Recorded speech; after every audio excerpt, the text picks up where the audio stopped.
Audible കേൾക്കുന്നുണ്ടോ? S R കേൾക്കുന്നുണ്ട്. Okay, thank you. Okay, so will start. അപ്പം public ഫിനാൻസിന്റെ കേസിൽ പറയുന്ന സമയത്ത് നമുക്കറിയാം, നോർമലി എക്കണോമിക്സിന്റെ ബേസിസിൽ നോക്കുമ്പോൾ ഒരു 7 to 9 ക്വസ്റ്റ്യൻസ് ജനറലി നമ്മൾ ഈ ഒരു പാർട്ടിൽ നിന്ന് എക്സ്പെക്ട് ചെയ്യാറുണ്ട്. ആൻഡ് ബേസിക്കലി നമുക്ക് പറയുന്ന സമയത്ത് നമുക്കറിയാം, ഇന്ത്യൻ എക്കോണമീനെ ലിങ്ക് ചെയ്തിട്ട് തന്നെ പല ക്വസ്റ്റ്യൻസും കാര്യങ്ങളും നമുക്ക് ഈ പറയുന്ന പബ്ലിക് ഫിനാൻസിൽ ഉണ്ടാവാറുണ്ട്. അതേപോലെ തന്നെ ഈവൻ നമ്മൾ മൈക്രോയിൽ പഠിച്ചിട്ടുള്ള കാര്യങ്ങളാണ് ഈ മാർക്കറ്റ് ഫെയിലിയറും, അതേപോലെ തന്നെ എന്താണ് പബ് അതായത് നമ്മുടെ അസിമെട്രിക് ഇൻഫർമേഷൻ, അതേപോലെ തന്നെ കൊലൂഷൻ, ഇങ്ങനത്തെ കാര്യങ്ങളൊക്കെ ഒരു ബേസിക് ആയിട്ട് നമുക്ക് പബ്ലിക് ഫിനാൻസിലും വരുന്നുണ്ട്. അതേസമയം നമ്മൾ നോക്കുന്ന സമയത്ത് ഇപ്പൊ ഈവൻ കോയസ് തിയറം കോയസ് തിയറം നിങ്ങൾ കേട്ടിട്ടുണ്ടാവും. ഇതേപോലുള്ള കാര്യങ്ങളൊക്കെ നമുക്ക് ലിങ്ക് ചെയ്തിട്ടാണ് വരിക. കോയസ് തിയറം ഈവൻ പാർട്ട് ഓഫ് ഇതുമാണ്, അതേസമയം മൈക്രോന്റെയും പാർട്ടാണ്. അപ്പൊ ഇങ്ങനത്തെ ചില ടോപ്പിക്സുകൾ ഇതിലുണ്ട്. അതേസമയം നമുക്ക് ബേസിക് ആയിട്ട് അറിയേണ്ട ഒരു കാര്യം ഒന്ന് പബ്ലിക് റവന്യൂവിന്റെ കേസാണ്. ഈ പബ്ലിക് റവന്യൂ എന്ന് പറയുന്ന സമയത്ത് അതിൻ്റെ ഉള്ളിൽ തന്നെ ടാക്സ് ഉണ്ട്. ടാക്സിന്റെ ഉള്ളിൽ തന്നെ നമുക്ക് ഒരുപാട് കൺസെപ്റ്റുകൾ പഠിക്കാനുണ്ട്. ടാക്സ് ഇലാസ്റ്റിസിറ്റി, ടാക്സിന്റെ ബുയൻസി എന്ന് പറയുന്ന ടോപ്പിക്ക്, ഇങ്ങനെ ഒരുപാട് ടോപ്പിക്കുകൾ അതിൻ്റെ ഉള്ളിൽ തന്നെ വരും. അതുപോലെ ടൈപ്സ് ഓഫ് ടാക്സസ്, അതേപോലെ തന്നെ ഇമ്പാക്റ്റ് ആൻഡ് ഇൻസിഡൻസ് എന്ന് പറയുന്ന കാര്യം, ഇതേപോലെ കാര്യങ്ങളൊക്കെ നമ്മുടെ ഈ ഒരു ചാപ്റ്ററിൽ തന്നെ ടാക്സിന്റെ പോർഷനിൽ നിന്ന് വരേണ്ടത്. അതേപോലെ ബേർഡൻ ഓഫ് ടാക്സ്, അതേപോലെ തന്നെ ഷിഫ്റ്റിംഗ് ടാക്സ് എന്ന് പറയുന്നത്, ഇങ്ങനത്തെ കാര്യങ്ങളൊക്കെ ഈ ഭാഗത്ത് വരും. അതേപോലെ ടാക്സ് മാത്രമല്ല പബ്ലിക് റവന്യൂ എന്ന് പറയുന്നത്, there R non tax revenues. അപ്പം അതെന്താണെന്നുള്ളത് അറിയണം. അതേപോലെ തന്നെ ഇനി പബ്ലിക് എക്സ്പെൻഡിച്ചറിന്റെ കേസാണ് പറയുന്നതെന്നുണ്ടെങ്കിൽ അവിടെ നമുക്ക് പ്രധാനമായിട്ടും എന്തൊക്കെ ടൈപ്പ് ഓഫ് പബ്ലിക് എക്സ്പെൻഡിച്ചർ ഉണ്ട്, അതേപോലെ തന്നെ കാനോൺസ് ഓഫ് പബ്ലിക് എക്സ്പെൻഡിച്ചർ എന്ന് പറയുന്ന ഒരു ടോപ്പിക് ഉണ്ട്. അതേസമയം പബ്ലിക് റവന്യൂവിൽ ടാക്സിലും ഉണ്ട് കേട്ടോ. കാനോൺസ് എന്ന് പറഞ്ഞു കഴിഞ്ഞാൽ പ്രിൻസിപ്പിൾസ് ഓഫ് ടാക്സ് എന്നാണ് മെയിൻ ആയിട്ട് ഉദ്ദേശിക്കുന്നത്. അതേപോലെ തന്നെ ഇതിൽ ഒരുപാട് തിയറീസ് വരുന്നുണ്ട്, എങ്ങനെയാണ് ഉള്ളത് എന്നുള്ളതിന്റെ ബേസിസിൽ. You know that like Wagner law ഉണ്ട്, അതേപോലെ തന്നെ പീകോക്ക് വൈസ്മാൻ ഉണ്ട്, വൈസ്മാൻ പീകോക്ക്, യാ. അതേപോലെ തന്നെ ആം, നോക്കുന്ന സമയത്ത് ലൈക്ക് കോളിൻ ക്ലർക്കിന്റെ ഒരു കൺസെപ്റ്റ് വരുന്നുണ്ട്. ഈ കാര്യങ്ങളൊക്കെ പബ്ലിക് എക്സ്പെൻഡിച്ചറിന്റെ ഭാഗം. അതേപോലെ തന്നെ പബ്ലിക് ഡെപ്റ്റ് എന്ന് പറയുന്ന സമയത്ത് പബ്ലിക് ഡെപ്റ്റ് ഉണ്ട്. ഇതിൽ തന്നെ we need to know what are the sources of public ഡെപ്റ്റ്. അതേസമയം അതിന്റെ ഇമ്പാക്റ്റ് എങ്ങനെയാണ് വരിക. അതേപോലെ തന്നെ ഇതിൽ തന്നെ ബേർഡന്, പബ്ലിക് ഡെപ്റ്റിന്റെ ബേർഡനിൽ റിയൽ മണി ബേർഡൻ, റിയൽ, അങ്ങനത്തെ ഒരുപാട് കേസസ് അവിടെ പറയാനുണ്ട്. ദെൻ അതേപോലെ ബജറ്റിങ്ങിന്റെ കേസിൽ നോക്കുന്ന സമയത്ത് ഡിഫറെന്റ് ബജറ്റ്സ് ഉണ്ട്. അതേപോലെ തന്നെ ബജറ്റിംഗ് ടെക്നിക്സ്, അതേപോലെ ബജറ്റിന്റെ പ്രിൻസിപ്പിൾസ് അല്ലെങ്കിൽ കാനോൺസ് ഓഫ് ബജറ്റിംഗ് എന്ന് പറഞ്ഞിട്ട് ഒരു സാധനമുണ്ട്. ഇതൊക്കെ ഇതിന്റെ ഭാഗമാണ്. അതേപോലെ തന്നെ പബ്ലിക് ഗുഡ്സ്, പ്രൈവറ്റ് ഗുഡ്സ്, ഇങ്ങനത്തെ ഒരുപാട് ടോപ്പിക്സ് ആണ് പ്രധാനമായിട്ടും പബ്ലിക് ഫിനാൻസിന്റെ ഭാഗത്ത് നിന്ന് നമുക്ക് മെയിൻലി ഉണ്ടാവാറുള്ളത്. ആൻഡ് അതേപോലെ തന്നെ ഇന്ത്യൻ എക്കോണമിയിലേക്ക് കണക്ട് ചെയ്യുന്ന സമയത്ത് ഫിസ്ക്കൽ ഫെഡറലിസം എന്ന് പറയുന്ന ഒരു കൺസെപ്റ്റ് ഉണ്ട്. അതായത് നമ്മുടെ ഓരോ, നമുക്കറിയാം, India is a quasi federal സിസ്റ്റമാണ് ഇന്ത്യ ഫോളോ ചെയ്യുന്നത്. അപ്പൊ ഈ കോസി ഫെഡറൽ സിസ്റ്റത്തിൽ വരുന്ന സമയത്ത് സ്റ്റേറ്റ് ഡീൽ ചെയ്യുന്ന ചില ഏരിയ ഉണ്ടാവും, അതേപോലെ യൂണിയൻ ഡീൽ ചെയ്യുന്ന കേസുകൾ ഉണ്ടാവും. അതേപോലെ തന്നെ കൺകറന്റ് ആയിട്ട്, അതായത് രണ്ടും സ്റ്റേറ്റിനും യൂണിയനിലും ഉൾപ്പെടുത്തുന്ന ചില സംഭവങ്ങൾ ഉണ്ടാവും. അപ്പൊ ടാക്സ് വരുന്ന സമയത്ത് ഈ ടാക്സ് ഇപ്പൊ സെൻട്രൽ ഗവൺമെന്റിലേക്ക് വന്ന ടാക്സിന്റെ ഒരു പോർഷൻ നമ്മൾ എന്ത് ചെയ്യണം, സ്റ്റേറ്റ് ഗവൺമെന്റിന് കൊടുക്കണം. ആ സ്റ്റേറ്റ് ഗവൺമെന്റിന് കൊടുക്കേണ്ടത് തീരുമാനിക്കുന്നത് ആരാണ്? It's finance commission. അപ്പം അതേപോലെ തന്നെ ഗ്രാൻസ് ഇൻ എയ്ഡിനെ കുറിച്ചുള്ള തീരുമാനങ്ങൾ എടുക്കുന്ന ആരാണ്? It's also finance commission. അതേപോലെ തന്നെ ഫിനാൻസ് കമ്മീഷനെ കുറിച്ചുള്ള കുറച്ച് ഡീറ്റെയിൽസ് അറിഞ്ഞിരിക്കണം. ഇതൊക്കെയാണ് പ്രധാനമായിട്ടും നമ്മുടെ പബ്ലിക് ഫിനാൻസിന്റെ ടോപ്പിക്കായിട്ട് വരിക. ആൻഡ് ഹൗ ഇറ്റ്സ് എപ്പോഴും നോക്കേണ്ടത്, ഇന്ത്യൻ എക്കോണമി ആയിട്ട് ഇതിൽ ലിങ്ക് ചെയ്യാനുള്ള ലെവലിലുള്ള ഒരുപാട് കാര്യങ്ങളും you can expect from this. Okay, so ഞാൻ I am not going to the detail of the topics. I will just explain topics and I will just move on.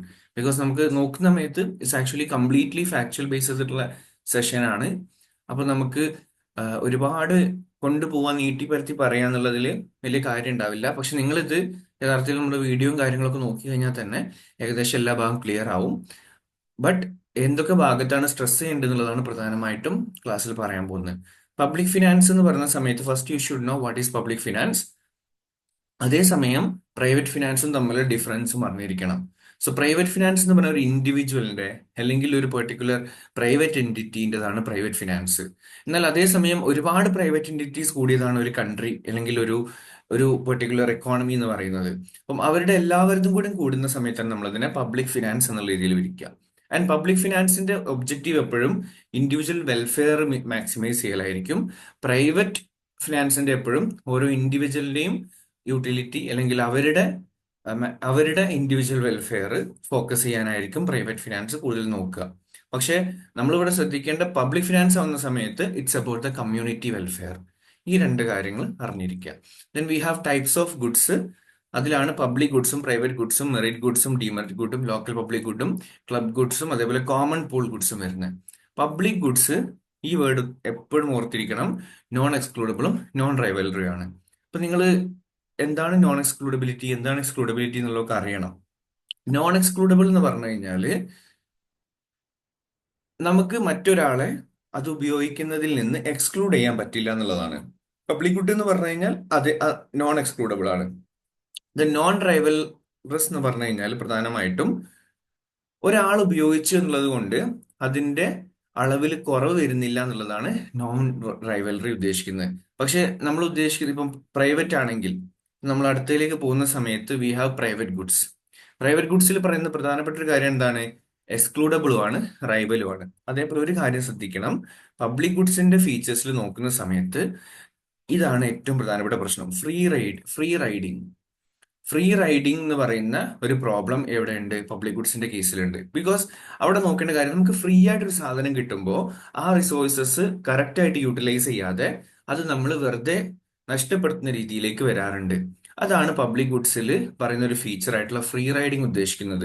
So public goods are always characterized by the problem of free riding. അത് ഓർക്കണം. Then private ഗുഡ്സിലേക്ക് വരുന്ന സമയത്ത് we have its excludable ആണ്, റൈവലും ആണ്.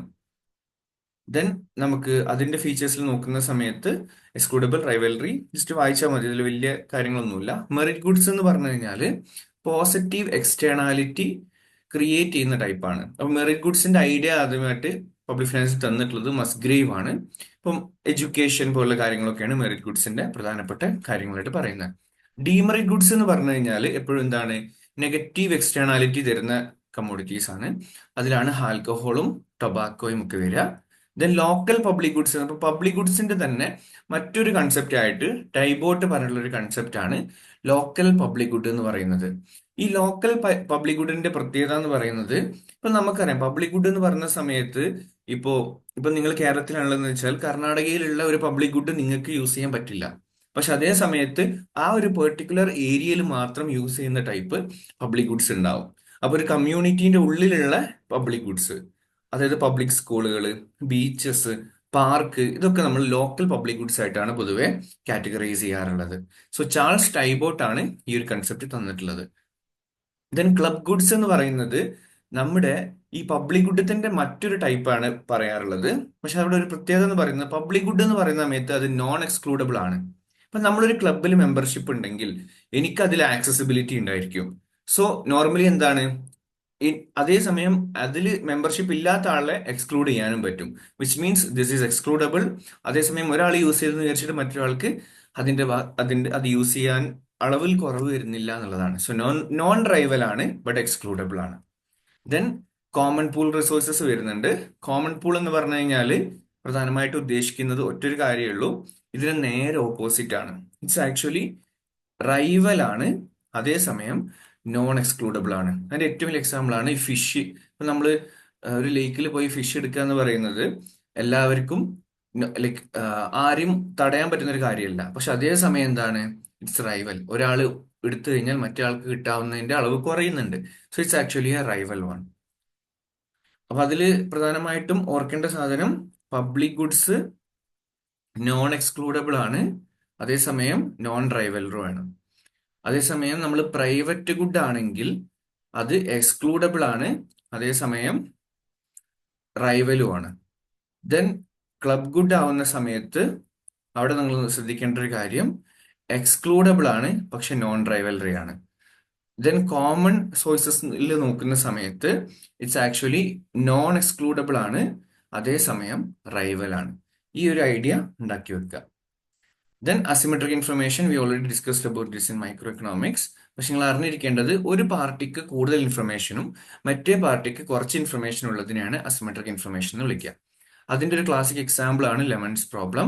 ഇവിടെ ശരിക്കും അവർ explain ചെയ്തത്, അല്ലെങ്കിൽ അഗർലോഫ് മെയിൻ ആയിട്ട് എക്സ്പ്ലെയിൻ ചെയ്യാൻ നോക്കിയിട്ടുള്ള ഒരു കാര്യം, എങ്ങനെയാണ് യൂസ്ഡ് കാർ മാർക്കറ്റിൽ ഉണ്ടാവുന്നത്, ഹൗ എങ്ങനെയാണ് യൂസ്ഡ് കാർ മാർക്കറ്റിൽ ഈ പറയുന്ന ഹൈ ക്വാളിറ്റി കാർസിനെ low quality cars driven out ആക്കുന്നത്, അല്ലെങ്കിൽ മാർക്കറ്റിൽ നിന്ന് പുറത്താക്കുന്നത് എന്നുള്ള രീതിയിലുള്ള ഒരു കൺസെപ്റ്റ് ആണ് ലെമൺസ് പ്രോബ്ലത്തിൽ പറയുന്നത്. ഓക്കെ. ദെൻ ഇതിനെ അഫക്റ്റ് ചെയ്യുന്ന രണ്ട് കാര്യങ്ങളുണ്ട്. ഒന്ന് അഡ്വേഴ്സ് സെലക്ഷനും മറ്റേത് മോറൽ ഹസാർഡും ആണ്. അഡ്വേഴ്സ് സെലക്ഷൻ എന്ന് പറഞ്ഞാൽ പ്രധാനമായിട്ടും ഈ ഇപ്പൊ നമ്മൾ ഇൻഷുറൻസിന്റെ കേസ് എടുത്ത് നോക്കുകയാണെങ്കിൽ, ഇൻഷുറൻസ് ഒരാളിലേക്ക് കൊടുക്കണം എന്നുണ്ടെങ്കിൽ അവിടെ ഒരാൾക്ക് മാത്രം കൂടുതൽ ഇൻഫർമേഷൻ ഉണ്ട്. ഇപ്പൊ ഞാൻ ഇൻഷുറൻസ് എടുക്കാൻ പോകുന്ന സമയത്ത് എന്റെ ഹെൽത്തിനെ കുറിച്ചും എന്റെ കാര്യങ്ങളെ കുറിച്ചും I might have more information than other person. അങ്ങനത്തെ കേസിലാണ് നോർമലി അഡ്വേഴ്സ് സെലക്ഷൻ ഉണ്ടായിരിക്കുക. സോ അത് യഥാർത്ഥത്തിൽ അസിമെട്രിക് ഇൻഫർമേഷന്റെ രണ്ട് എഫക്ട്സുകളായിട്ടാണ് പറയുന്നത്. അതേപോലെ തന്നെ മോറൽ ഹസാർഡ് ആണ് മറ്റൊന്ന്. അവിടെ നമ്മൾ എന്താ വെച്ചാല്, നമ്മളിൽ ഉണ്ടാവുന്ന അല്ലെങ്കിൽ നമ്മുടെ ബിഹേവിയറിൽ ഉണ്ടാവുന്ന ഒരു ചേഞ്ച് ആണത്. അതായത് ഞാനിപ്പോ ഇൻഷുർഡ് ആണ്, അല്ലെങ്കിൽ എന്റെ വണ്ടി ഇൻഷുർഡ് ആണെങ്കിൽ I will be careless in the road. അതാണ് നോർമലി മോറൽ ഹസാർഡിനോട് ഉദ്ദേശിക്കുന്നത്. ദെൻ മാർക്കറ്റ് ഫെയിലിയർ ആണ് അടുത്ത് പറയാനുള്ളത്. നമ്മൾ ഈ പബ്ലിക് ഫിനാൻസിന്റെ കേസിൽ പബ്ലിക് ഗുഡ്സിന്റെ കേസ് പറയുന്ന സമയത്ത് പബ്ലിക് ഗുഡ്സിന്റെ ഏറ്റവും വലിയ പ്രശ്നം എന്ന് പറയുന്നത് മാർക്കറ്റ് ഫെയിലിയർ ആണ്. മാർക്കറ്റ് ഫെയിലിയർ എന്ന് പറഞ്ഞു കഴിഞ്ഞാൽ inefficient distribution of goods and services in the free market. ഇൻഎഫിഷ്യൻസിയാണ്. അതായത് നമ്മൾ മാർക്കറ്റിലേക്ക് കൊണ്ടുതരുന്ന അല്ലെങ്കിൽ നമ്മളുടെ മാർക്കറ്റിലേക്ക് നമ്മളൊരു സാധനം അല്ലെങ്കിൽ ഏതൊരു കാര്യം പറയുകയാണെങ്കിലും ആ മാർക്കറ്റ് ഫ്രീ മാർക്കറ്റ് ആണ്. ആ ഫ്രീ മാർക്കറ്റിലേക്ക് എന്ത് സർവീസസ് ആണെങ്കിലും എന്ത് ഗുഡ്സ് ആണെങ്കിലും കൊണ്ടുവരുന്ന സമയത്ത് അത് ഡിസ്ട്രിബ്യൂട്ട് ചെയ്യുന്ന എപ്പോഴും ഇൻഎഫിഷ്യന്റ് ആയിട്ടുള്ള ലെവലിലായിരിക്കും എന്നുള്ളതാണ് അവിടെ പ്രധാനമായിട്ട് ഉദ്ദേശിക്കുന്നത്. And it reflects failure of government policy in removing market distortions. അപ്പം ഇതിന്റെ അല്ലെങ്കിൽ മാർക്കറ്റ് ഫെയിലിയറിന്റെ മേജർ റീസൺസ് അല്ലെങ്കിൽ മേജർ കോസസ് ആയിട്ട് പറയുന്നത്, ഒന്ന് പബ്ലിക് ഗുഡ്സ്, രണ്ട് മാർക്കറ്റ് കൺട്രോള്, മൂന്ന് എക്സ്റ്റേണാലിറ്റീസ്, ആൻഡ് ഫോർത്ത് വൺ പറയുന്നത് imperfect competition or imperfect information. Sorry, അത് എക്സ്റ്റേണാലിറ്റി ഉണ്ട്, പബ്ലിക് ഗുഡ്സ് ഉണ്ട്, incomplete market, asymmetric information, abuse of monopoly power, common property resources, under production of merit goods, over production of demerit goods, and finally environment concerns. ഇതൊക്കെ market ഫെയിലിയറിന് കാരണമാവും. Market failure എന്ന് പറഞ്ഞു കഴിഞ്ഞാൽ inefficient distribution ആണ് ഉദ്ദേശിക്കുന്നത്.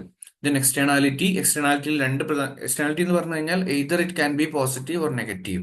അവിടെ നമുക്ക് എന്ത് ചെയ്യാം, രണ്ടാൾക്കാർ ഇൻവോൾവ് ചെയ്തിരിക്കുന്ന ഏതൊരു കൺസംഷന്റെയും പ്രൊഡക്ഷന്റെയും കേസിൽ എന്തെങ്കിലും ഒരു രീതിയിൽ ഒരു എക്സ്റ്റേണൽ ആയിട്ടുള്ള ഒരാൾക്ക് എഫക്റ്റ് ഉണ്ടാവുന്നുണ്ടെങ്കിൽ, എക്സ്റ്റേണൽ ആയിട്ടുള്ള ഒരു പാർട്ടിയുടെ എഫക്റ്റ് വരുന്നുണ്ടെങ്കിൽ, that will be called as externality. അതേസമയം ഈ എക്സ്റ്റേണാലിറ്റി പോസിറ്റീവ് ആവുക, ഉദാഹരണത്തിന് എഡ്യൂക്കേഷൻ ഒക്കെ ഉണ്ടാവുന്ന സമയത്ത് നമുക്ക് എന്ത് ചെയ്യാൻ പറ്റും, ഒരു എക്സ്റ്റേണൽ ആയിട്ടുള്ള ആൾക്കും അതിന്റെ ബെനിഫിറ്റ് ഉണ്ടാവുന്ന ഒരു അവസ്ഥ ഉണ്ടാവും. ദെൻ അതേസമയം നമുക്ക് മോട്ടോർ വെഹിക്കിൾസിൽ ഉണ്ടാവുന്ന പൊല്യൂഷൻ, അതേപോലെ സ്മോക്കിംഗ്, ഇതേപോലുള്ള കാര്യങ്ങളൊക്കെ എന്ത് ചെയ്യുന്നുണ്ട്, നോർമലി മറ്റൊരാൾക്ക് നെഗറ്റീവായിട്ട് ഇമ്പാക്ട് ചെയ്യിപ്പിക്കുന്നുണ്ട്. ദെൻ അടുത്ത് നമുക്ക് പറയാനുള്ളത് principle of maximum social advantage ആണ്. അവിടെ പ്രധാനമായിട്ടും ഡാൾട്ടന്റെ കൺസെപ്റ്റ് ആണ്. ആൻഡ് ഡാൾട്ടൻ ആണ് ആദ്യമായിട്ട് ഈ ഒരു കൺസെപ്റ്റ് കൊണ്ടുവരുന്നത്. ആൻഡ് ഈ ഒരു കൺസെപ്റ്റിന് ബേസ് ചെയ്തതില് പിഗു ആണ് principle of least aggregate sacrifice അല്ലെങ്കിൽ principle of maximum aggregate welfare എന്നുള്ള രീതിയിൽ ഇതിനെ എക്സ്പ്ലെയിൻ ചെയ്യുന്നത്. സോ ഇവിടെ നിങ്ങൾ മനസ്സിലാക്കേണ്ട ഒരു കാര്യം, ഡാൾട്ടന്റെ അഭിപ്രായത്തിൽ, ഡാൾട്ടനാണ് ആദ്യമായിട്ട് പറയുന്നത്, പബ്ലിക് ഫിനാൻസ് എന്ന് പറയുന്നത് എപ്പോഴും it secures the maximum social advantage from the operations which conducts. So ഈ social advantage, maximum social advantage എന്ന് പറയുന്നത് it's not just about public expenditure or public revenue. It's about both. Okay, public എക്സ്പെൻഡിച്ചറിനെയും public റവന്യൂനെയും എടുത്തിട്ടാണ് യഥാർത്ഥത്തിൽ principle of maximum social advantage explain ചെയ്തിരിക്കുന്നത്. Pigou ഇതിനെ വിളിച്ചിരുന്ന പേരാണ് principle of least aggregate sacrifice or principle of maximum aggregate welfare. So ഇതാണ് ഇതിന്റെ മെയിൻ ഐഡിയ. അല്ലെങ്കിൽ നിങ്ങൾ ഇതിൽ ഏറ്റവും പ്രധാനമായിട്ട് ഓർത്തിരിക്കേണ്ട രണ്ട് കാര്യങ്ങൾ, ഒന്ന് മാർജിനൽ സോഷ്യൽ സാക്രിഫൈസും രണ്ടാമത്തെ മാർജിനൽ സോഷ്യൽ ബെനിഫിറ്റുമാണ്. സോ മാർജിനൽ സോഷ്യൽ സാക്രിഫൈസ് എന്ന് പറഞ്ഞു കഴിഞ്ഞാൽ it is the amount of social sacrifice undergone by the public due to the imposition of an additional unit of tax. അപ്പം പുതിയതായിട്ടൊരു യൂണിറ്റ് ഓഫ് ടാക്സ് വന്നു കഴിഞ്ഞാൽ ഈ പബ്ലിക്കിന്റെ ഇടയിൽ അവർക്ക് ഒരു സോഷ്യൽ സാക്രിഫൈസ് വേണ്ടി വരും. അപ്പം ആ സോഷ്യൽ സാക്രിഫൈസ് ആണ് എന്തെന്ന് പറയുന്നത്, മാർജിനൽ സോഷ്യൽ സാക്രിഫൈസ് എന്ന് പറയുന്നത്. അതേസമയം മാർജിനൽ സോഷ്യൽ ബെനിഫിറ്റ് എന്ന് പറയുന്നത് എന്തെങ്കിലും പുതിയതായിട്ട് പബ്ലിക് എക്സ്പെൻഡിച്ചർ വന്നു കഴിഞ്ഞാൽ അതിൽ നിന്നുണ്ടാവുന്ന ബെനിഫിറ്റ് ആണ്. സോ എന്ത് സോഷ്യൽ സാക്രിഫൈസ് ആണ് ചെയ്യേണ്ടി വന്നത് അതിനെയാണ് സോഷ്യൽ സാക്രിഫൈസ് എന്ന് വിളിക്കുന്നത്, മാർജിനൽ സോഷ്യൽ സാക്രിഫൈസ് എന്ന് പറയുന്നത്. അതായത് പുതിയൊരു ടാക്സ് വരുമ്പോൾ നോർമലി ഏതൊരു ഇൻഡിവിജ്വലിനാണെങ്കിലും ടോട്ടലായിട്ട് എന്തുണ്ടാവും, സാക്രിഫൈസ് ചെയ്യേണ്ടി വരും. ആ ഭാഗമാണ് marginal social sacrifice. Then social benefit പറഞ്ഞാൽ എന്താണ്? എക്കോണമിയിൽ പുതിയ പബ്ലിക് എക്സ്പെൻഡിച്ചർ എന്തെങ്കിലും വന്നു കഴിഞ്ഞാൽ, ഒരു 1 unit of public expenditure extra വന്നു കഴിഞ്ഞാൽ അതിൽ നിന്ന് കിട്ടുന്ന ബെനിഫിറ്റ്സ് ആണ് മാർജിനൽ സോഷ്യൽ ബെനിഫിറ്റ് എന്ന് പറയുന്നത്.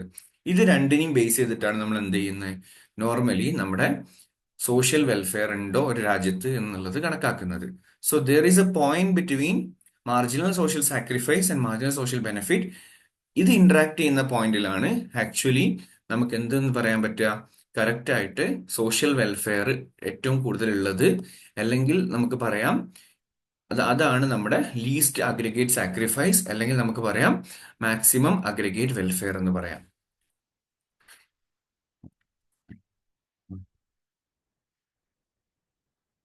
Then comes Coase theorem. അവിടെ നമ്മൾ റൊണാൾഡ് കോയസിനെ കുറിച്ച് പറയും.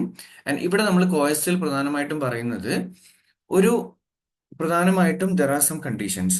നമ്മൾ അറിഞ്ഞിരിക്കേണ്ട ഒരു പ്രധാനപ്പെട്ട കാര്യം, under right conditions party to dispute over property rights will be able to negotiate an economically optimum social solution regardless of initial. Property rights ആർക്കാണെങ്കിലും, ഇപ്പം നമ്മൾ ഫോർ എക്സാമ്പിൾ നമ്മുടെ നാട്ടിൽ ഒരു ഫാക്ടറി ഉണ്ട്, അതിൽ നിന്ന് ഒരുപാട് പൊല്യൂഷൻസ് വരുന്നുണ്ട്. അപ്പൊ ആ പൊല്യൂഷൻ ഉണ്ടാകുന്ന സമയത്ത് ദാറ്റ് അത് യഥാർത്ഥത്തിൽ ഒരു നെഗറ്റീവ് എക്സ്റ്റേണാലിറ്റിയാണ് അവിടെ ക്രിയേറ്റ് ചെയ്യുന്നത്. പക്ഷെ ഈ നെഗറ്റീവ് എക്സ്റ്റേണാലിറ്റീനെ ഒരു പ്രോപ്പർ ആയിട്ടുള്ള, ഈവൻ അവരുടെ പ്രോപ്പർട്ടി ആണെങ്കിൽ പോലും they should be a position where these externalities have been removed. അല്ലെങ്കിൽ ഈ എക്സ്റ്റേണാലിറ്റി റിമൂവ് ചെയ്തിട്ടുള്ള ഒരു പൊസിഷൻ വരണം എന്നുണ്ടെങ്കിൽ they should be a negotiation between these parties. Parties ആരാണ് അവിടെ? സൊസൈറ്റിയും അതേസമയം ഈ ഫാക്ടറിയുമാണ്. അപ്പം ഇവർ തമ്മിൽ ട്രാൻസാക്ഷൻ കോസ്റ്റ് കുറച്ചിട്ടുള്ള ഒരു ട്രാൻസാക്ഷൻ കോസ്റ്റ് ഇവിടെ ഉദ്ദേശിക്കുന്നത് ബാർഗെയിനിങ്ങിന് വേണ്ടിയിട്ട് വേണ്ടി വരുന്ന ട്രാൻസാക്ഷൻ കോസ്റ്റുകളാണ്. അപ്പം അത്തരം ട്രാൻസാക്ഷൻസുകൾ കുറച്ചിട്ടുള്ള ഒരു ലെവലിലേക്ക് നമുക്ക് എന്ത് ചെയ്യാൻ പറ്റും, ഒരു പ്രോപ്പർട്ടി റൈറ്റ് ആരുടേതാണ് എന്നുള്ളത് ഇനീഷ്യലി ഡിഫൈൻ ചെയ്താൽ പോലും we still can attain A social welfare എന്നുള്ളതാണ് കോയസ് തിയറത്തിന്റെ മെയിൻ കൺസെപ്റ്റ് എന്ന് പറയുന്നത്. So if there is like ഇപ്പൊ നമ്മൾ ഒരു പാർട്ടി കോമ്പൻസേറ്റ് ചെയ്യാനോ, അല്ലെങ്കിൽ ഒരു പാർട്ടി അല്ലെങ്കിൽ രണ്ട് പാർട്ടിയും നെഗോഷിയേറ്റ് ചെയ്യാനും റെഡി ആവുന്ന ഒരു പൊസിഷൻ ഉണ്ടെങ്കിൽ ദാറ്റ് വിൽ ബി ഗുഡ്. അത് നമുക്ക് എന്ത് ചെയ്യാൻ പറ്റും, അതിനെയാണ് നമ്മൾ റൊണാൾഡ് കോയസിന്റെ ഈ തിയറിയിൽ പ്രധാനമായിട്ടും പറയുന്നത്. So there'll be an economically optimum solution regardless of initial property rights. Okay. Then collusion നമ്മൾ അറിയാം, ലൈക് ലാർജ് ഫേംസുകൾ തമ്മിലുള്ള, അല്ലെങ്കിൽ ബാക്കിയുള്ള പല ഫേമുകൾ തമ്മിൽ ഒളിഗോപ്പൊളി മാർക്കറ്റിലാണ് പ്രധാനമായിട്ടും കൊലൂഷൻ ഉണ്ടാവുക. ഹയർ പ്രോഫിറ്റ് നേടാൻ വേണ്ടിയിട്ട് കൊലൂഷൻ നടത്താറുണ്ട്. അപ്പൊ കൊലൂഷന്റെ എഫക്റ്റും കാര്യങ്ങളൊക്കെയാണ് അവിടെ കൊടുത്തിട്ടുള്ളത്. ഇതൊക്കെ നമ്മൾ മൊണോപ്സോണി പ്രൈസിംഗ് ഒക്കെ നമ്മുടെ മൈക്രോയിൽ തന്നെ ഉള്ള കാര്യം കേട്ടോ. സോ കൊലൂഷന്റെ കേസിൽ നമ്മൾ അവിടെ ഓൾറെഡി പറഞ്ഞ കാര്യമാണ്. Collusion between existing firms in an industry to exclude new firms from deals to prevent the market from becoming more competitive.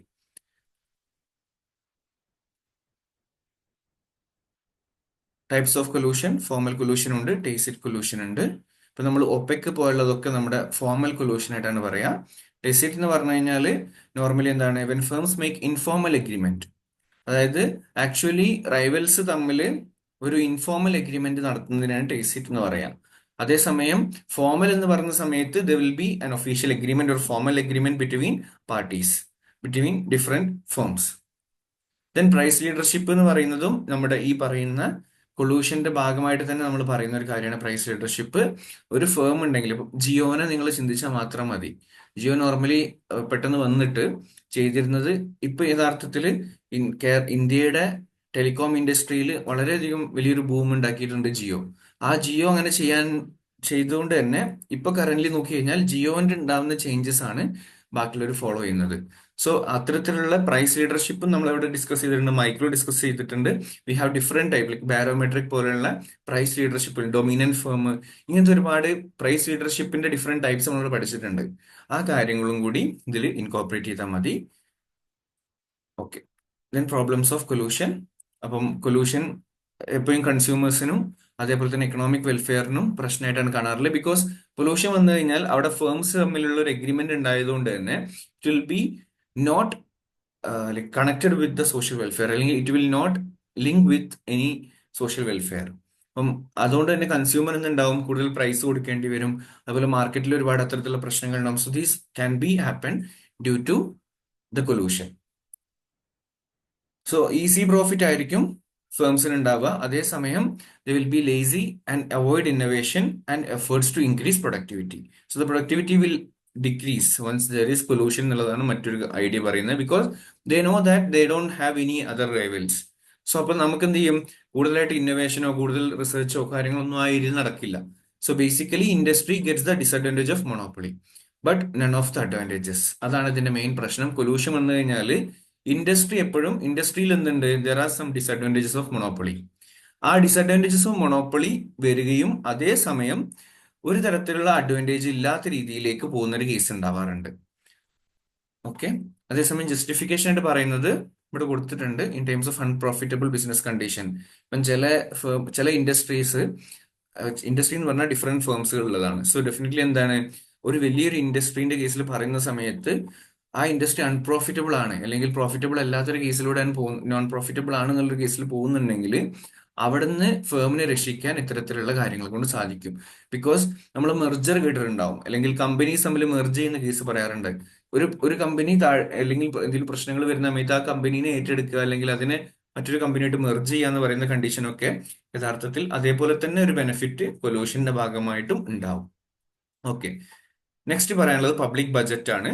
So budget എന്ന് പറയുന്ന സമയത്ത് നമുക്കറിയാം, ഒരു രാജ്യത്തിന്റെ പ്രപ്പോസ് ചെയ്യാൻ പോകുന്ന അല്ലെങ്കിൽ നെക്സ്റ്റ് ഇയറിലേക്ക് വരുന്ന എക്സ്പെൻഡിച്ചറുകളും റവന്യൂ എക്സ്പെക്ടേഷൻസും ഒക്കെയാണ് നമ്മൾ പബ്ലിക് ബജറ്റിൽ പറയാം. സോ അതിന്റെ ഒരു സ്റ്റേറ്റ്മെന്റിനെയാണ് പബ്ലിക് ബജറ്റ് എന്നുള്ള രീതിയിൽ വിളിക്കുക. ദെൻ യൂണിയൻ, ഇപ്പൊ നമ്മൾ ഇന്ത്യന്റെ കേസിൽ പറയുകയാണെങ്കിൽ union budget of India, also referred to as annual financial statement എന്നാണ് നമ്മുടെ കോൺസ്റ്റിറ്റ്യൂഷനിൽ പറഞ്ഞിട്ടുള്ളത്. And article 112 of the Indian constitution ആണ് ആനുവൽ ഫിനാൻഷ്യൽ സ്റ്റേറ്റ്മെന്റിനെ കുറിച്ച് പറയുന്നത്. അതാണ് യൂണിയൻ ബജറ്റ് എന്ന് പറയുന്നത്. അപ്പം 2016 വരെ ലാസ്റ്റ് ഡേ, അല്ലെങ്കിൽ ഫെബ്രുവരിയുടെ വർക്കിംഗ് ഡേ ഏതാണോ ലാസ്റ്റ് ഡേ വരുന്നത് അന്നായിരുന്നു പ്രസന്റ് ചെയ്തിരുന്നത്. But now we can say like it will be in the first day of February. അങ്ങനെയാണ് നോർമലി ചെയ്യാറുള്ളത്. Then there are some features of a budget. So AE Bucks points out that it's a financial plan.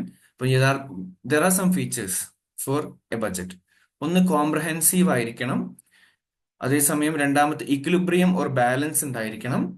Then റവന്യൂവും എക്സ്പെൻഡിച്ചറും തമ്മിലുള്ള ഒരു ബാലൻസിങ്ങും കാര്യങ്ങളൊക്കെയാണ് രണ്ടാമത്തെ പറയുന്നത്. പ്രധാനമായിട്ടും Jacob വൈനർ പോലെയുള്ള എക്കണോമിസ്റ്റുകളൊക്കെ ഇതിനെ സ്ട്രോങ്ലി, അതായത് ഇക്വിലിബ്രിയം ഉണ്ടാക്കുക എന്ന് പറയുന്നില്ല. കാരണം നമ്മൾ മോഡേൺ എക്കോണമീന്റെ കേസിൽ നോക്കുകയാണെങ്കിൽ we need something else. Okay. എപ്പോഴും ഒരു ഡെഫിസിറ്റ് ആയിരിക്കും കൂടുതലായിട്ടും ലോകത്തുള്ള എല്ലാ ബജറ്റുകളും ഉണ്ടാവുക. Because they have more expenditure and they have to include more expenditure, then only there will be a mild rate of inflation which is necessary for an economy to run. Then annuality, ഓരോ വർഷത്തിന്റെ കേസുകളാണ്. അതേപോലെ തന്നെ the budget should possess certain degree of flexibility ഉണ്ടായിരിക്കണം, റിസോഴ്സസിന്റെ കേസിലും അതേപോലെ തന്നെ പ്രപ്പോസൽസിന്റെ കേസിലും. ദെൻ ആക്യുറസി ഉണ്ടായിരിക്കണം, ഒബ്ജക്ടിവിറ്റി ഉണ്ടായിരിക്കണം. ഇത്രയും കാര്യങ്ങളാണ് പബ്ലിക് ബജറ്റിന്റെ ഫീച്ചേഴ്സ് ആയിട്ട് പറയുന്നത്. Then comes canons or principles of budgeting. അതിലാണ് ഒന്നാമത്തെ പറയുന്നത് എക്സിക്യൂട്ടീവ് പ്രോഗ്രാമിംഗ്. ഓക്കെ.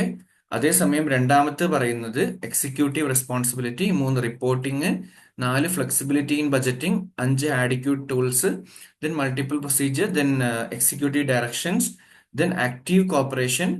ഇത്രയും കാര്യങ്ങളാണ് നമ്മളെ ഇവിടെ യഥാർത്ഥത്തിൽ നിങ്ങൾ മനസ്സിലാക്കേണ്ട ഒരു കാര്യം. കാനൺസ് ഓഫ് പബ്ലിക് ബജറ്റിംഗ് എന്ന് പറയുന്ന വേർഡ് തന്നിട്ടുള്ളത് പ്രൊഫസർ ഹാരോൾഡ് ഡി സ്മിത്ത് ആണ്. ഫസ്റ്റ് അത് ഓർക്കുക. Then there are different things. ഒന്നാമത്തെ എക്സിക്യൂട്ടീവ് പ്രോഗ്രാമിംഗ് ആണ്. So the budget should reflect all government responsibilities and activities. Simply അതാണ് മീൻ ചെയ്യുന്നത്. Budget should reflect all government responsibilities and activities. Then രണ്ടാമത്തെ കേസിൽ executive responsibility എന്ന് പറയുന്ന സമയത്ത് ഇവിടെ ഉദ്ദേശിക്കുന്നത് പ്ലാൻഡർ ക്യാപ്പബിൾ, അതായത് എന്തൊക്കെ പ്രോഗ്രാമുകൾ പ്ലാൻ ചെയ്തിട്ടുണ്ടോ that should be capable of fulfilling the desire and intention of legislature. അതാണ് രണ്ടാമത്തത്. മൂന്നാമത്തത് റിപ്പോർട്ടിംഗ് ആണ്. സോ ഇപ്പം നമുക്കറിയാം ബജറ്റിംഗ് എന്ന് പറയുന്ന സമയത്ത് there will be preparation, enactment, execution of programmes.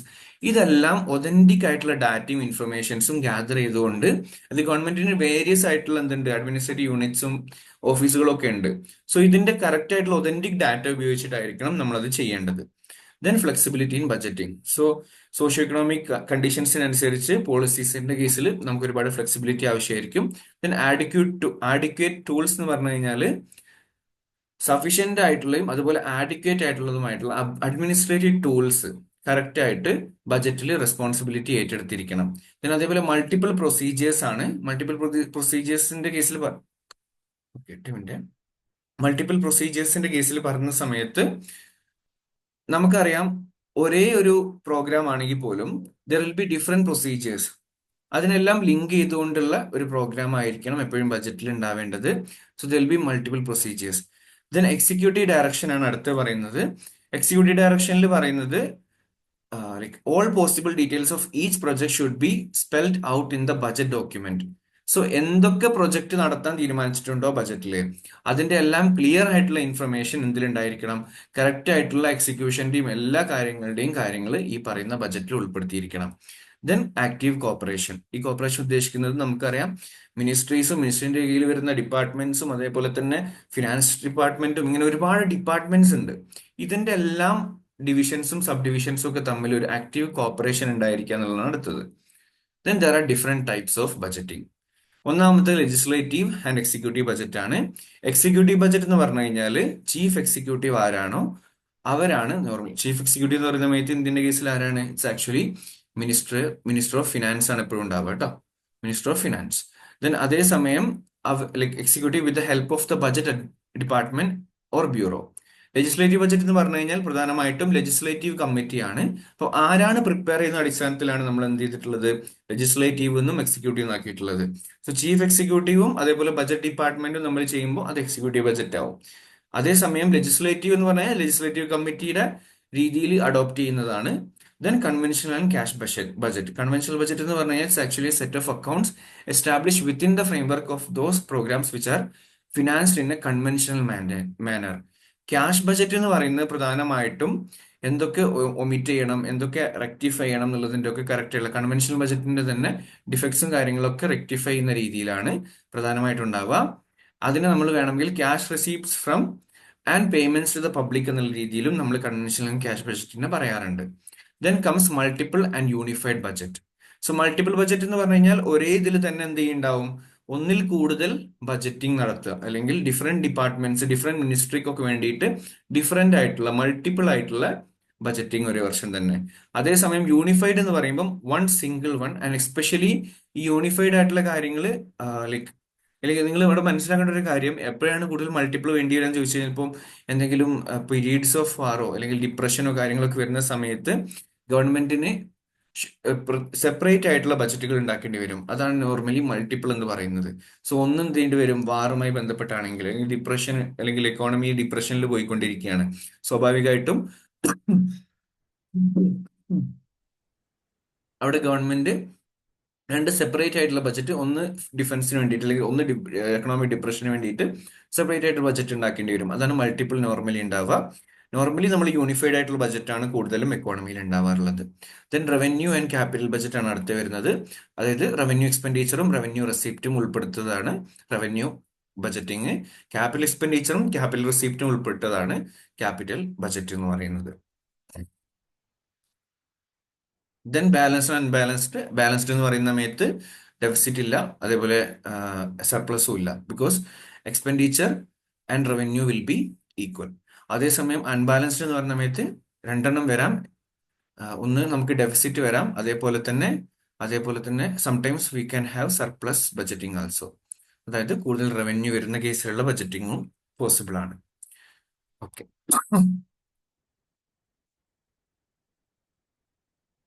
ആ സാധനം തന്നെയാണ് അവിടെ എക്സ്പ്ലെയിൻ ചെയ്തത് കേട്ടോ. ദെൻ ബജറ്റിംഗിന്റെ there are different techniques. അതിൽ ഒന്നാണ് പെർഫോമൻസ് ബജറ്റിംഗ് എന്ന് പറയുന്നത്. 1968 like this budget was used prior to 1968. അതേപോലെ തന്നെ പെർഫോമൻസ് ബേസ്ഡ് ആണ്.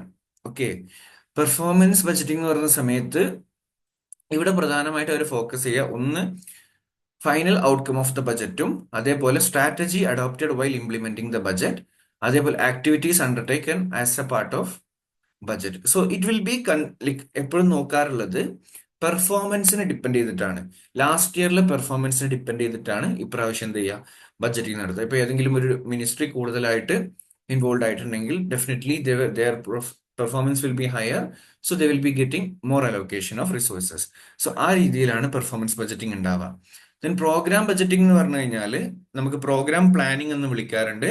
Out of the available strategies the authorities choose the best and the most economical in terms. അതായത് ഒരുപാട് options വെക്കും. ഓക്കെ, ഒരുപാട് സ്ട്രാറ്റജീസ് ഉണ്ടാവും. ഒരേ വർഷത്തിൽ തന്നെ നമ്മൾ ഒരുപാട് സ്ട്രാറ്റജീസ് വെക്കുന്നു. അതിൽ ഏറ്റവും ബെസ്റ്റ് ഏതാണോ, അതേപോലെ തന്നെ ഏറ്റവും എക്കണോമിക്കൽ ഏതാണോ in regards with resources and cost, ഏതാണോ ബെസ്റ്റ് ആയിട്ടുള്ളത് അത് ഇംപ്ലിമെന്റ് ചെയ്യുന്നതാണ് പ്രോഗ്രാം ബജറ്റിംഗിന്റെ മെയിൻ ഐഡിയ എന്ന് പറയുന്നത്. സോ പെർഫോമൻസും പ്രോഗ്രാമും തമ്മിലുള്ള മെയിൻ ഡിഫറൻസ് എന്ന് പറയുന്നത് പ്രോഗ്രാം എപ്പോഴും കോംപ്രഹെൻസീവ് ആയിരിക്കും ആസ് കമ്പയർഡ് ടു ദ പെർഫോമൻസിനേക്കാൾ കൂടുതൽ എന്തായിരിക്കും, പ്രോഗ്രാം ബജറ്റിംഗ് കുറച്ചും കൂടിയും കോംപ്രഹെൻസീവ് ആയിരിക്കും. Okay, because they R focusing on one particular thing, അല്ലെങ്കിൽ അങ്ങനെയാണ് സ്ട്രാറ്റജിയിലേക്കാണ് ഫോക്കസ് ചെയ്യുക. ദെൻ സീറോ ബേസ്ഡ് ബജറ്റിംഗ് ആണ് അടുത്ത് പറയാനുള്ളത്. ഈ ഈ പേര് ഓർത്ത് വെക്കുക, പീറ്റർ എ ഫെയർ 1969 അതായത് ഏതൊരു ഇക്കോണമിയിലും ഇപ്പം ഓരോ വർഷം കൂടുമ്പോഴും ബേസ് സീറോ ആക്കി എടുക്കുക. Which means even if there was deficit still we will not consider about it, but we will consider only zero as the initial value. ഓരോ വർഷവും ഫ്രം സീറോ ഒരു പുതിയതുപോലെ ബജറ്റിംഗ് നടത്തുന്നതിനെയാണ് നോർമലി സീറോ ബേസ്ഡ് ബജറ്റിംഗ് എന്ന് പറയാം. Starting from the scratch എന്ന് പറയാം. അതേപോലെ zero based budgeting each department is required to justify its expenditure and budget request from the scratch. Then Jimmy Carter ആണ് ജോർജിയയുടെ ഇതായിരിക്കുന്ന സമയത്ത് ആദ്യമായിട്ട് 1973 ഇത് യൂസ് ചെയ്തത്. ഇൻ ഇന്ത്യ 1987 ഇത് യൂസ് ചെയ്തിരുന്നു zero based budgeting. Top to down budgeting ഉണ്ട്. 1981 US originate ചെയ്തിരുന്നത്. One authority sets limit for all the departments and then each department is responsible to undertake the activities to achieve. അതായത് ഒരു particular department ഒരു limit set ചെയ്യുന്നു and അത് ബാക്കിയുള്ള ആൾക്കാർ അതിന് വേണ്ടിയിട്ട് പ്രവർത്തിക്കുന്ന രീതിയിലാണ് എപ്പോഴും ടോപ്പ് ടു ഡൗൺ ബജറ്റിംഗ് ഉണ്ടാവുക. ദെൻ അടുത്ത നമുക്ക് പറയാനുള്ള ഒരു മെയിൻ കൺസെപ്റ്റ് ആണ് ബാലൻസ്ഡ് ബജറ്റ് മൾട്ടിപ്ലയർ എന്ന് പറയുന്നത്. ഇവിടെ നിങ്ങൾ പ്രധാനമായിട്ടും മനസ്സിലാക്കേണ്ടത് എക്സ്പാൻഷനറി ഫിസ്ക്കൽ പോളിസി, അതായത് ടാക്സ് കുറയ്ക്കുകയും പബ്ലിക് എക്സ്പെൻഡിച്ചർ കൂട്ടുകയും ചെയ്യുന്നതാണ് എക്സ്പാൻഷനറി ഫിസ്ക്കൽ പോളിസി എന്ന് പറയുന്നത്. അതേസമയം കോൺട്രാക്ഷണറി എന്ന് പറഞ്ഞു കഴിഞ്ഞാൽ ടാക്സ് കുറയുകയും ടാക്സ് കോൺട്രാക്ഷണറി എന്ന് പറഞ്ഞാൽ ടാക്സ് കൂടുതലായിരിക്കും, പബ്ലിക് എക്സ്പെൻഡിച്ചർ കുറയുകയും ചെയ്യും. അപ്പം ഈ പറയുന്ന എക്സ്പാൻഷനറി ഫിസ്ക്കൽ പോളിസിന്റെ സമയത്താണ് നമ്മൾ ബാലൻസ്ഡ് ബജറ്റ് മൾട്ടിപ്ലയർ യൂസ് ചെയ്യാറുള്ളത്. ആൻഡ് ഈ ബാലൻസ്ഡ് ബജറ്റ് മൾട്ടിപ്ലയർ എന്ന് പറയുന്നത് it's not just about like budget എന്നുള്ള ഒറ്റ വേർഡിലല്ല അത് പോകുന്നത്. കാരണം നമുക്കറിയാം ബജറ്റ് എന്ന് പറഞ്ഞ സമയത്ത് there is revenue side of it and expenditure side.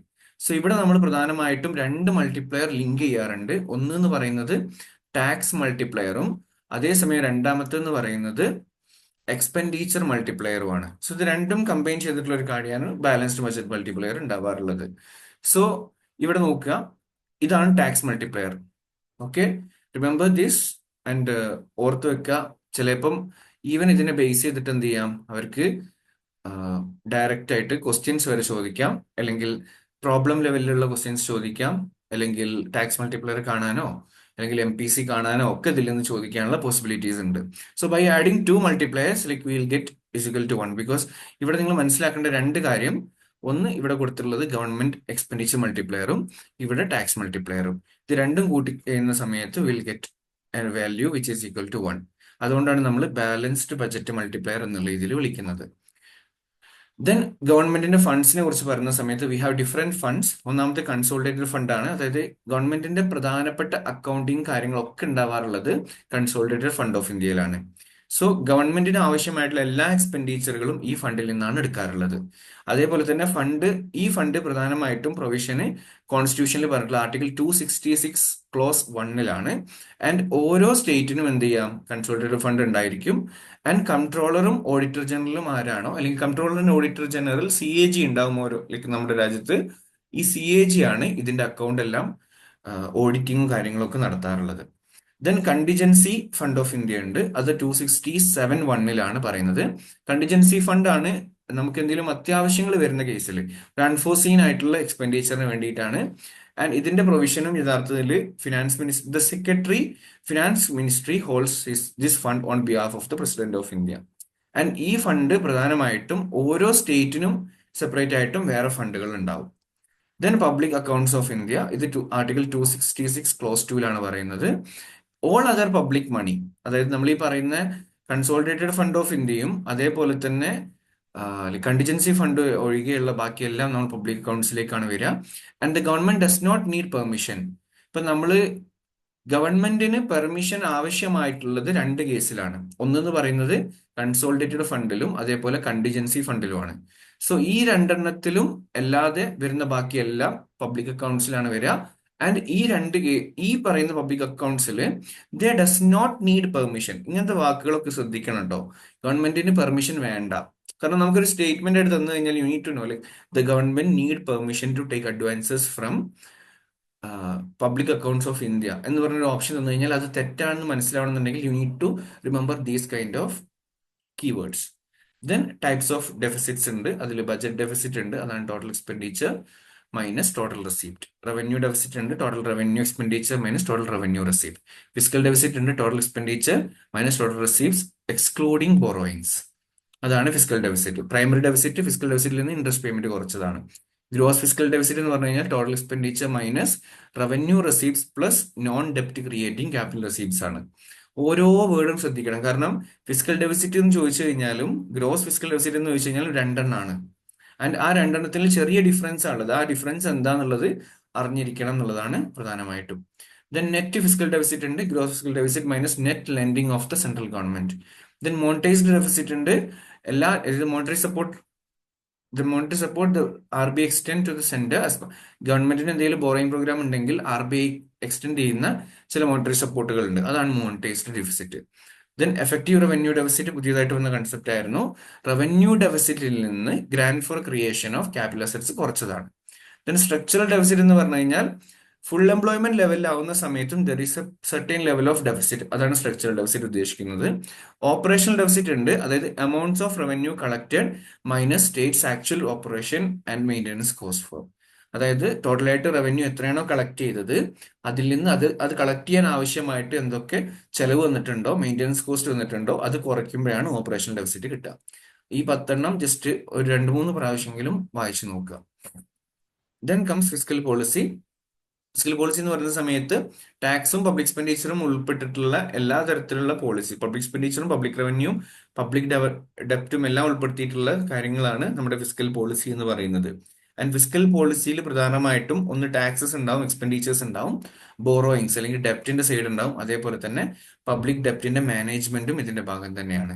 Physical policy have some objectives. ഒന്നെന്ന് പറയുന്നത് ഡിസൈറബിൾ ലെവൽ ആയിട്ടുള്ള ഒരു പ്രൈസ് ലെവലിലേക്ക് എത്തിക്കുക to achieve.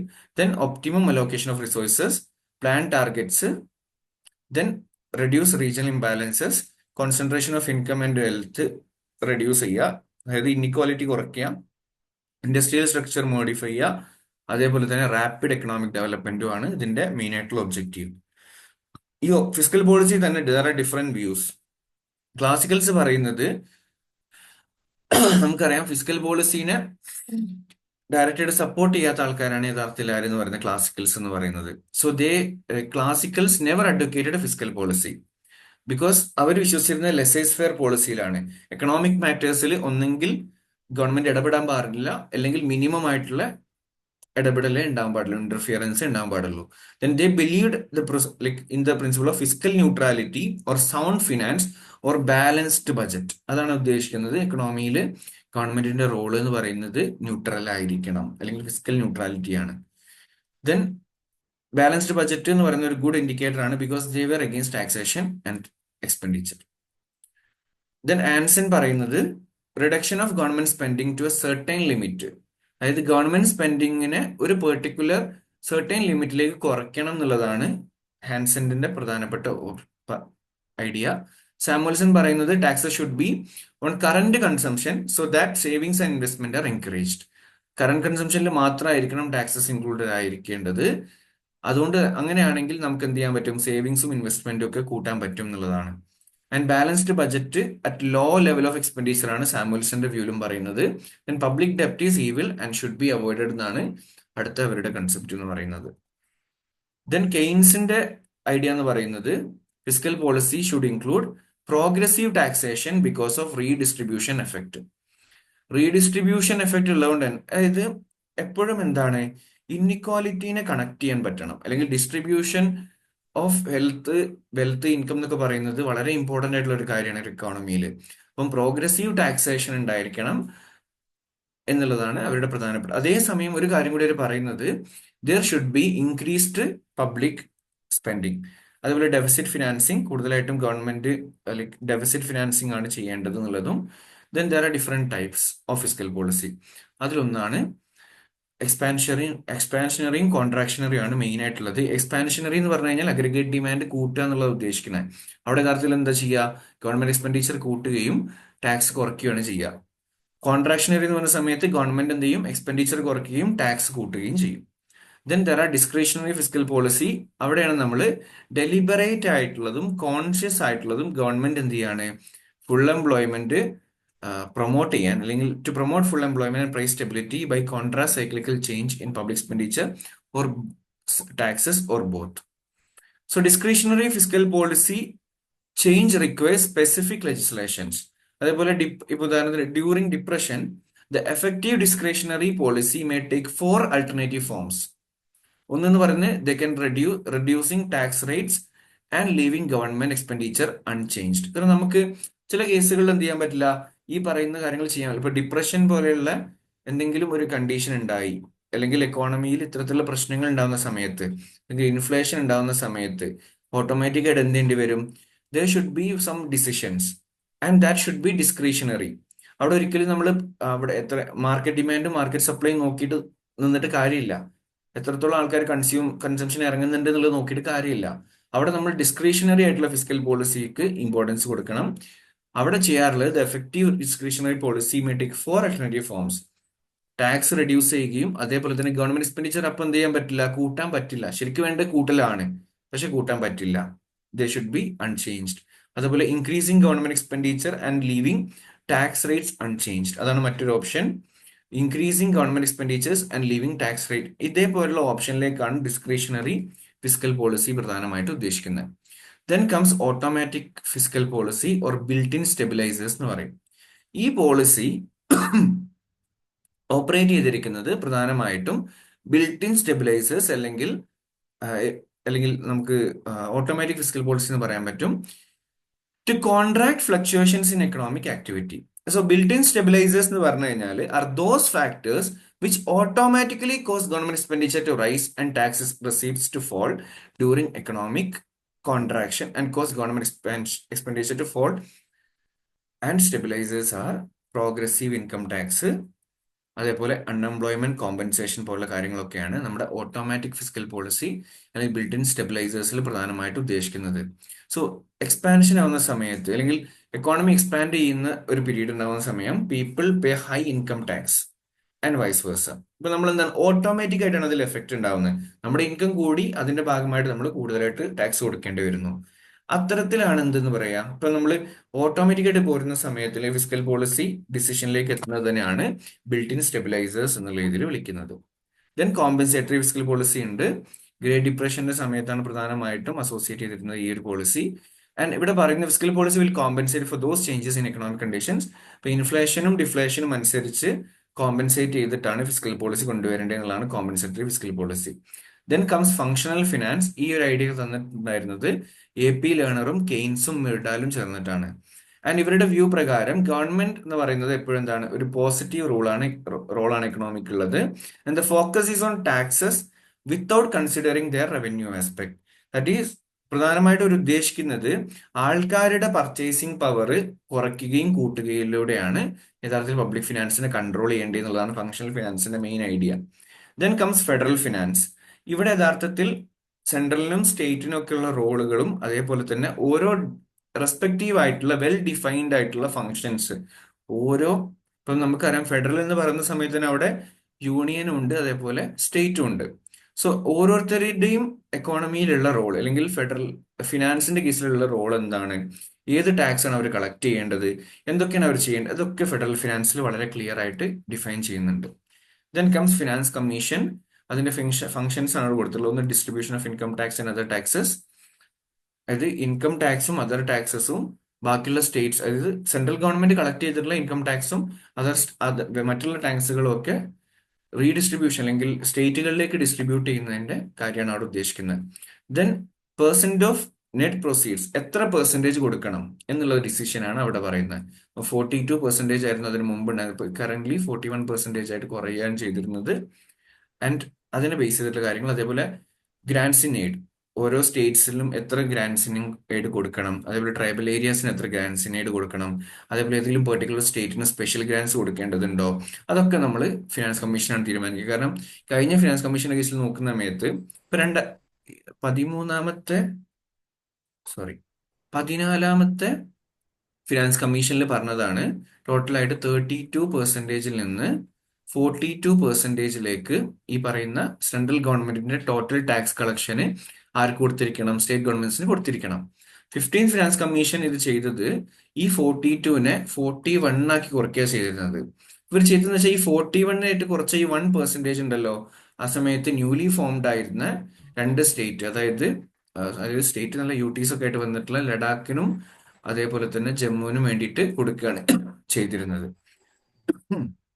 14th finance commissioner Y V Reddy, 15th N K Singh, and പുതിയതായിട്ടുള്ള അപ്പോയിന്റ് ചെയ്തിട്ടുള്ളത് അരവിന്ദ് പനഗാരിയ. ഓക്കെ, അരവിന്ദ് പനഗാരിയ മുമ്പ് എന്തായിരുന്നു, നമ്മുടെ നീതി ആയോഗിന്റെ വൈസ് ചെയർമാൻ ഒക്കെ ആയിട്ടായിരുന്നു ഉണ്ടായിരുന്നത്. ദെൻ ഫിനാൻസ് കമ്മീഷനിൽ ഉണ്ടായിരിക്കുക ഒരു ചെയർമാനും 4 മെമ്പേഴ്സുമാണ്. Article 280 of the Indian constitution ആണ് ഫിനാൻസ് കമ്മീഷനെ കുറിച്ച് പറയുന്നത്. നോർമലി 5 ഇയേഴ്സിന് വേണ്ടിയിട്ടാണ് വരാറുള്ളത്. അതും നിങ്ങൾ ശ്രദ്ധിക്കണം. 15th ഫിനാൻസ് കമ്മീഷന്റെ പീരീഡ് 2020-25 പകരം 26 ഇൻക്രീസ് ചെയ്തിട്ടുണ്ടായിരുന്നു. ഓക്കെ, സാർ ആ ഇപ്പൊ 32 42% ആക്കിയിട്ട് പറഞ്ഞില്ലേ, അത് ഏതായിരുന്നു വർഷം? അത് വന്നത് 14th ഫിനാൻസ് കമ്മീഷനിൽ. 13th ആക്ച്വലി 32% കൊടുത്തിരുന്നത്. 14th എത്തിയ സമയത്ത് അത് 42 ആയി മാറി. 15th എത്തിയ സമയത്ത് 42-ൽ നിന്ന് 41 ആയിട്ട് കുറഞ്ഞു. 15th ഫിനാൻസ് കമ്മീഷന്റെ കാര്യങ്ങൾ ഇവിടെ കൊടുത്തിട്ടുണ്ട്. അതിൽ എൻ കെ സിംഗ് ആണ്. 2 റിപ്പോർട്ടുകൾ ഉണ്ടായിരുന്നു. ആദ്യത്തെ റിപ്പോർട്ട് സബ്മിറ്റ് ചെയ്തിരുന്നത് മെയിൻലി 2020-21 പീരീഡിലേക്ക് ഒരു റിപ്പോർട്ടും അതിനുശേഷം 21-26 വരെ ലെവലിലേക്ക് മറ്റൊരു റിപ്പോർട്ടുമായിട്ടായിരുന്നു സബ്മിറ്റ് ചെയ്തിരുന്നത്. ദെൻ ബാക്കി കാര്യങ്ങൾ നമ്മൾ ഇന്ത്യൻ ഇക്കോണമിന്റെ കേസിൽ നമ്മൾ പറയും കേട്ടോ, ഒന്നുകൂടി അവിടെ ക്ലാരിറ്റി ഉണ്ടാവും. ജസ്റ്റ് ഞാൻ ഒരു ബേസിക് ആയിട്ടുള്ള കാര്യം മാത്രമേ അവിടെ പറഞ്ഞിട്ടുള്ളൂ. ദെൻ FRBM ആക്ട് ആണ് അടുത്ത് പറയാനുള്ളത്. അവിടെ നമുക്ക് FRBM ബില്ല് ഇൻട്രൊഡ്യൂസ് ചെയ്തിട്ടുള്ള ഡിസംബർ 2000-ലായിരുന്നു. പ്രധാനമായിട്ടും numerical targets for various physical indicators ആണ് പ്രധാനമായിട്ടും അവരുടെ ഉദ്ദേശിച്ചിട്ടുണ്ടായിരുന്നത്. ആൻഡ് റിവേഴ്സ്ഡ് ബില്ല് വന്ന് 2003 ഏപ്രിലില്. ആൻഡ് ഇത് ആക്ടായി മാറിയത് ഓഗസ്റ്റ് 2003-ലാണ്. 2003 ഓഗസ്റ്റിലാണ് നമുക്കിത് ഒരു ബിൽ ഒരു ആക്ട് ആയിട്ട് വരുന്നത്, FRBM ആക്ട്. പ്രധാനമായിട്ട് ഉദ്ദേശം എന്ന് പറയുന്നത് ഒന്ന് reduction in physical deficit. Very specific ആയിട്ട് പറയുകയാണെങ്കിൽ ഫിസിക്കൽ ഡെഫിസിറ്റ് 2% ആക്കലും റവന്യൂ ഡെഫിസിറ്റ് 0 ആക്കലുമാണ് മെയിൻ ആയിട്ടുള്ള ഇതിന്റെ ഒബ്ജക്റ്റീവ് ആയിട്ടുണ്ടായിരുന്നത്. ദെൻ ഒരു പ്രൂഡന്റ് ആയിട്ടുള്ള ഒരു ഡെപ്റ്റ് മാനേജ്മെന്റ് കൊണ്ടുവരിക, അതേപോലെ തന്നെ റവന്യൂ സർപ്ലസ് ക്രിയേറ്റ് ചെയ്യുക. ഇത്രയാണ് ഇതിന്റെ മെയിൻ ഉദ്ദേശം. FRBM ആക്ട് വന്നതോടുകൂടി 3 പ്രധാനപ്പെട്ട സ്റ്റേറ്റ്മെന്റ്സ് ഓർത്തിരിക്കണം. ഏതൊക്കെയാണ് സ്റ്റേറ്റ്മെന്റ് എന്നുള്ളത്? ഇന്ത്യയിലെ യൂണിയൻ ബജറ്റിന്റെ കൂടെ തന്നെ 3 സ്റ്റേറ്റ്മെന്റും കൂടി വെക്കാറുണ്ട്. അതാണ് ഒന്ന് medium term physical policy framework, macro economic framework statement, medium term ഉണ്ട്, മാക്രോ എക്കണോമിക് ഉണ്ട്, then physical policy strategy statement. ഇത്രയും കാര്യങ്ങൾ FRBM ആക്ടിന്റെ ഭാഗമായിട്ട് അതിനുശേഷം വന്ന യൂണിയൻ ബജറ്റുകളിലൊക്കെ ചെയ്യാറുണ്ട്.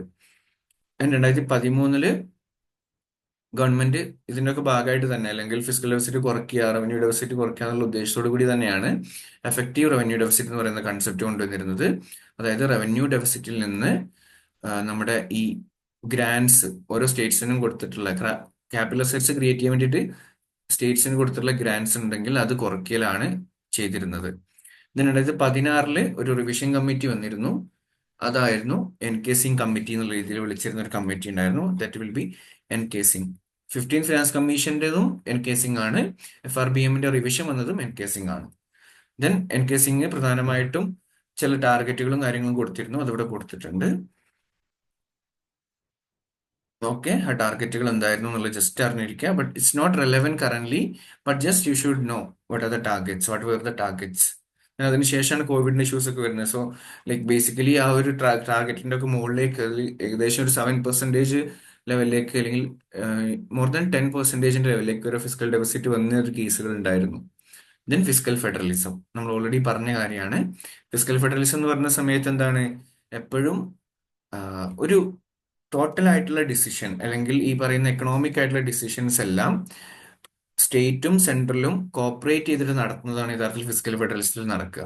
അപ്പം അവിടെ നമ്മൾ മനസ്സിലാക്കേണ്ടത് ഫെഡറൽ ഫിനാൻസിന് ദർ ആർ സം പ്രിൻസിപ്പിൾസ്. ഒന്നെന്ന് പറയുന്നത് ഇൻഡിപെൻഡൻസും റെസ്പോൺസിബിലിറ്റിയും, 2 adequacy and elasticity, 3 administrative economy and efficiency, 4 integration and coordination, then accountability. ഇത്രയും കാര്യങ്ങൾ ഫെഡറൽ ഫിനാൻസിന്റെ ഭാഗമായിട്ടുണ്ട്. Then forms of inter governmental transfers. അവിടെ നമുക്ക് സപ്ലിമെന്ററി ലെവീസ് ഉണ്ട്, ഗ്രാൻസ് ഇൻ എയ്ഡ് ഉണ്ട്. അപ്പം there are some inter governmental transfers, ഗവൺമെന്റുകൾ തമ്മിലുള്ള ട്രാൻസ്ഫറുകൾ.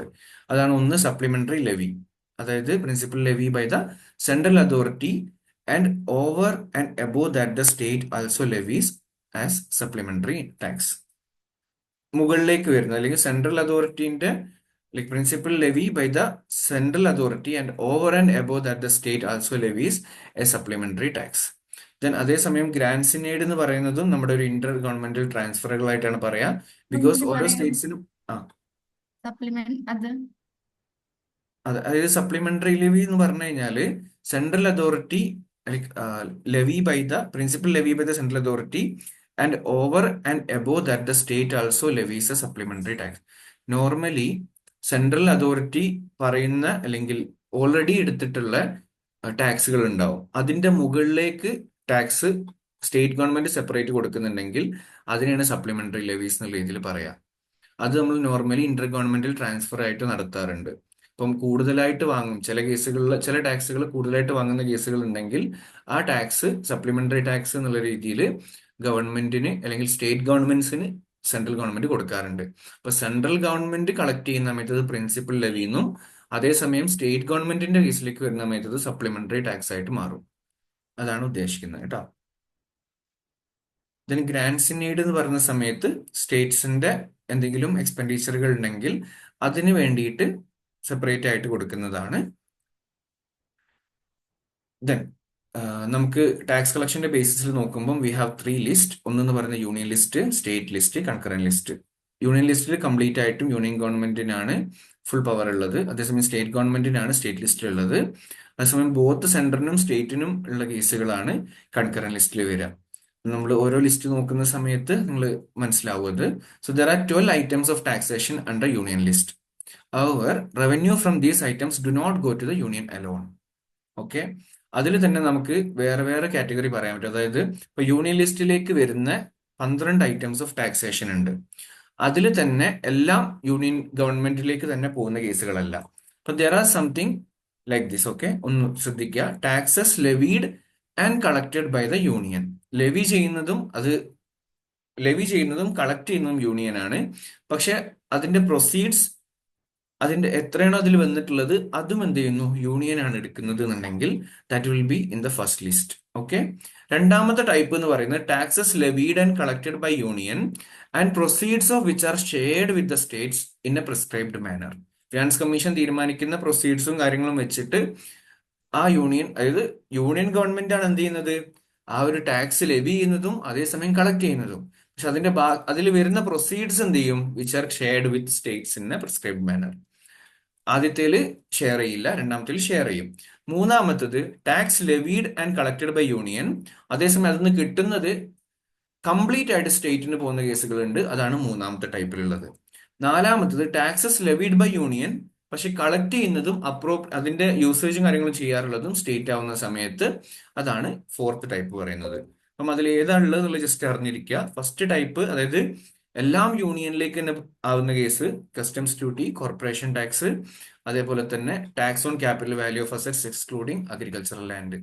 ഇതിന് അതേസമയം സ്റ്റേറ്റിന് വെച്ച് ഷെയർ ചെയ്യുന്ന, സ്റ്റേറ്റും സെൻട്രലും തമ്മിൽ ഷെയർ ചെയ്യുന്നത് ഒന്ന് tax on income other than agriculture income. Okay. Then duties on tobacco and other goods manufacture in India. Then excise duties. Then taxes levied, അടുത്ത് പറയുന്നത് കംപ്ലീറ്റ് ആയിട്ടും സ്റ്റേറ്റിന് പോകുന്നതാണ്. ടെർമിനൽ ടാക്സും ടാക്സ് ഓൺ റെയിൽവേ ഫ്രൈറ്റും. അതേസമയം succession and estate duty. Then taxes on transaction and stock exchange and future taxes. Just ഒന്ന് നോക്കിയാൽ മതി കേട്ടോ. ജസ്റ്റ് ഒന്ന് വായിച്ച് നോക്കുക. ഒന്ന് രണ്ട് പ്രാവശ്യം ഒന്ന് നോക്കണം ഇങ്ങനത്തെ കാര്യങ്ങൾ. വേണമെങ്കിൽ ചോദിക്കാം ഏതിലാണ് വരുന്നത് ഏതിലാണ് വരാത്തത് എന്നുള്ള കേസ് ചോദിക്കാം. ലാസ്റ്റ് ഉള്ളത് taxes levied by union but collected and appropriated by state. Then list 1 of the 7 ഷെഡ്യൂളിൽ കറക്റ്റ് ആയിട്ട് constitution is the union list which contains following items. താഴെ പറയുന്ന കാര്യങ്ങളാണ് പ്രധാനമായിട്ടും യൂണിയൻ ലിസ്റ്റിൽ വരുന്നത്. ഒന്ന് ഇപ്പം പറഞ്ഞ കാര്യങ്ങളൊക്കെ തന്നെയാണ്. ആ ഒരു കാര്യങ്ങൾ ഒന്നും കൂടി എലാബറേറ്റ് ചെയ്തിട്ടാണ് നേരത്തെ പറഞ്ഞതേ ഉള്ളൂ. ഈ കാര്യങ്ങളൊക്കെ തന്നെയാണ് അതിലും വരുന്നത് കേട്ടോ. ദെൻ ലിസ്റ്റ് 2, 7 ഷെഡ്യൂളിന്റെ ലിസ്റ്റ് 2, അതായത് കോൺസ്റ്റിറ്റ്യൂഷന്റെ 7th ഷെഡ്യൂളിൽ ലിസ്റ്റ് 1 യൂണിയൻ ലിസ്റ്റിലുള്ള കാര്യങ്ങളും യൂണിയൻ അതേസമയം സ്റ്റേറ്റ് ലിസ്റ്റിലുള്ള കാര്യങ്ങൾ ലിസ്റ്റ് 2 ആയിട്ടുമാണ് കൊടുത്തിട്ടുള്ളത്. അതിൽ വരുന്നതാണ് land revenue, tax on agriculture, then succession and estate duty, then tax on entry of goods, then tax on mineral rights, excise duties on alcohol, liquor goods for human consumption, opium, narcotics പോലുള്ള കാര്യങ്ങൾ. അതേപോലെ തന്നെ താഴെ പറഞ്ഞിട്ടുള്ള എല്ലാ കാര്യങ്ങളും നമുക്ക് toll tax ആണെങ്കിലും ലക്ഷറീസിന്റെ കാര്യമാണെങ്കിലും ക്യാപിറ്റേഷൻ ഫീ ആണെങ്കിലും ഇതൊക്കെ സെൻട്രലിന്റെ തന്നെ പരിധിയിൽ വരുന്നതാണ്. ആൻഡ് ഈ ഫിസിക്കൽ ഫെഡറലിസത്തിൽ പ്രധാനമായിട്ടും 2 പ്രശ്നങ്ങളാണ് കാണാറുള്ളത്. ഒന്ന് ഹൊറിസോണ്ടൽ ഇംബാലൻസും രണ്ടാമത്തെ വെർട്ടിക്കൽ ഇംബാലൻസും ആണ്. When equals are not treated equally, അതായത് ചില കേസിൽ എന്തുണ്ടാവും, ചില സ്റ്റേറ്റ്സ്, ഇപ്പൊ നമ്മൾ ഫിനാൻസ് കമ്മീഷന്റെ കേസിന് നോക്കി കഴിഞ്ഞാൽ ഇപ്പൊ 42% കിട്ടുന്നുണ്ടെന്ന് വിചാരിക്കാം, അല്ലെങ്കിൽ 41% ആണ് ഇപ്പൊ കിട്ടിക്കൊണ്ടിരിക്കുന്നത്. ഈ 41% എന്ന് പറയുന്നതിൽ തന്നെ സ്റ്റേറ്റിന് കൊടുക്കുന്നതും ഇപ്പൊ നോക്കുക, ഈ ടോട്ടലായിട്ട് കളക്ട് ചെയ്തതിന്റെ 59% സെൻട്രൽ ഗവൺമെന്റ് യൂസ് ചെയ്യും. ബാക്കിയുള്ള 41% സ്റ്റേറ്റുകൾക്കായിട്ട് കൊടുക്കുകയാണ് ചെയ്യുന്നത്. ഈ 41% എല്ലാ സ്റ്റേറ്റ്സിനും ഈക്വൽ ആയിട്ടല്ല കൊടുക്കുന്നത്, ഡിഫറെന്റ് ആയിട്ടുള്ള വെയിറ്റേജ് വെച്ചിട്ടാണ്. കാരണം ചില സ്ഥലത്ത് ഇൻകം ഇൻഇക്വാലിറ്റി കൂടുതലാണ്, ചിലയിടത്ത് ജോഗ്രഫിക്കൽ ഏരിയ കൂടുതലാണ്, പോപ്പുലേഷൻ കൂടുതലാണ്. ഇതിന്റെ ഒക്കെ അടിസ്ഥാനത്തിൽ എന്ത് ചെയ്യുന്നുണ്ട്, there is some weightage and based on that only this will be shared. അതാണ് യഥാർത്ഥത്തിൽ ഒറിസോണ്ടൽ ഇംബാലൻസസിന്റെ മെയിൻ ആയിട്ടുള്ള കാര്യം. When equals are not treated equally. Then when non equals are treated equally, അതാണ് നമ്മൾ വെർട്ടിക്കൽ ഇംബാലൻസ് എന്ന് പറയുന്നത്. ഇവിടെ ഒറിസോണ്ടൽ ഇംബാലൻസിൽ സ്റ്റേറ്റ്സ് തമ്മിലാണെങ്കിൽ ഇവിടെ യൂണിയനും സ്റ്റേറ്റും തമ്മിലാണ് പ്രധാനമായിട്ടും വെർട്ടിക്കൽ ഇംബാലൻസസ് ഉണ്ടാവാറുള്ളത്. ദെൻ ഫിസിക്കൽ ഫെഡറലിസത്തിന്റെ മറ്റ് പ്രോബ്ലംസിൽ ഒന്ന് വരുന്നത് സെൻട്രലിന്റെ മുകളിലേക്ക് സ്റ്റേറ്റിന് വരുന്ന ഓവർ ഡിപ്പെൻഡൻസി. രണ്ട് എന്ന് പറയുന്നത് state taxes are not as buoyant and elastic as compared to the central. ഉണ്ടാവുന്ന ടാക്സിൽ എന്തെങ്കിലും ചേഞ്ച് ഉണ്ടായാൽ അതിൽ പെട്ടെന്ന് ചേഞ്ചസ് എന്തിലുണ്ടാവും, ടോട്ടൽ കളക്ഷനിൽ ഉണ്ടാവും. അതുകൊണ്ടാണ് സെൻട്രൽ ടാക്സിന്റെ ഇലാസ്റ്റിസിറ്റിയും ബുയൻസിയും ഒക്കെ ഹയർ ആയിട്ട് പറയുന്നത്. പക്ഷെ അതേസമയം സ്റ്റേറ്റ് ടാക്സിന്റെ കേസിൽ പറയുന്ന സമയത്ത് ഇറ്റ്സ് നോട്ട് ലൈക്ക് ദാറ്റ്. അത് കൂടുതലായിട്ടും ഇലാസ്റ്റിസിറ്റി കുറവായിരിക്കും എന്നുള്ളതാണ് പ്രധാനമായിട്ടും പറയുന്നത്. രണ്ടാമത്തെ concept. 3, discrimination in giving grants in aid. അതാണ് മറ്റൊരു പ്രധാനപ്പെട്ട കാര്യം. ഗ്രാൻസ് ഇൻ എയ്ഡ് കൊടുക്കുന്ന കേസിൽ വളരെ ഡിസ്ക്രിമിനേഷൻ ഉണ്ട് എന്നുള്ളതാണ് മറ്റൊന്ന് പറയുന്നത്. കാരണം പല രീതിയിലുള്ള ഗ്രാൻസ് ഇൻ എയ്ഡുകൾ ഉണ്ട്. ചില സമയത്ത് എന്തുണ്ടാവും, ക്യാപിറ്റൽ എക്സ്പെൻഡിച്ചറിന്റെ ഭാഗമായിട്ട് അല്ലെങ്കിൽ ക്യാപിറ്റൽ ക്രിയേറ്റ് ചെയ്യാൻ വേണ്ടിയിട്ടുണ്ടാവും. ചില സമയത്ത് നമ്മുടെ ഫിസിക്കൽ ഡെഫിസിറ്റ്, ഓരോ സ്റ്റേറ്റിന്റെ ഫിസിക്കൽ ഡെഫിസിറ്റ് ഒക്കെ കുറയ്ക്കാൻ വേണ്ടിയിട്ട് എന്ത് ചെയ്യാറുണ്ട്, ഗ്രാൻസ് ഇൻ എയ്ഡ് കൊടുക്കാറുണ്ട്. അപ്പം ഓരോന്നിനും എന്തുണ്ടാവും, discrimination in giving grants in aid. Central can borrow unlimited amount from the RBI unlike the States. അതാണ് മറ്റൊരു പ്രധാനപ്പെട്ട കാര്യം. സ്റ്റേറ്റ്സിന് ദർ ഈസ് ലിമിറ്റേഷൻ, അതേസമയം സെൻട്രലിന് എന്തില്ല, ലിമിറ്റേഷൻ ഇല്ല for borrowing from the RBI. Then appointment of finance commission member is biased towards the center. Normally state ഗവൺമെന്റിന് റോളും ഇല്ല. സോ ഡെഫിനറ്റ്ലി ഫിസിക്കൽ ഫെഡറലിസം എന്ന് പറയുന്നതിന് ഒരുപാട് ഇത്തരത്തിലുള്ള ചലഞ്ചസുകൾ ഉണ്ട് എന്നുള്ളത് മനസ്സിലാക്കുക. അടുത്ത് നമുക്ക് ഡിസ്കസ് ചെയ്യാനുള്ളത് പബ്ലിക് റവന്യൂ ആണ്. ചെറിയ ബ്രേക്ക് എടുത്തിട്ട് അടുത്തേക്ക് പോവാം. ഓക്കെ,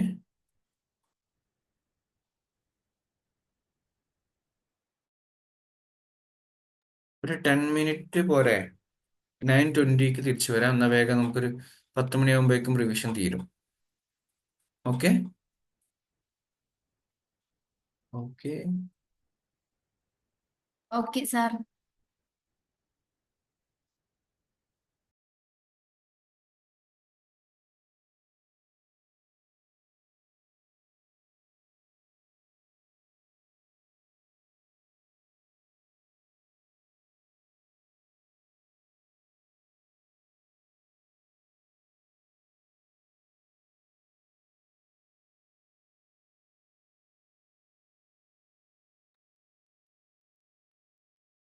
ഓക്കെ,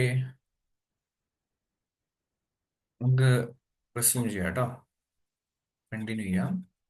അപ്പോ പബ്ലിക് റവന്യൂ ആണ് നമുക്ക് ഡിസ്കസ് ചെയ്യാനുള്ളത്. അപ്പൊ നമ്മൾ ഓൾറെഡി പബ്ലിക് റവന്യൂന്റെ കേസിലുള്ള കുറച്ച് കാര്യങ്ങൾ തന്നെയാണ് ഇപ്പോൾ ഇതുവരെ ഡിസ്കസ് ചെയ്തതും കുറേയൊക്കെ കാര്യങ്ങൾ.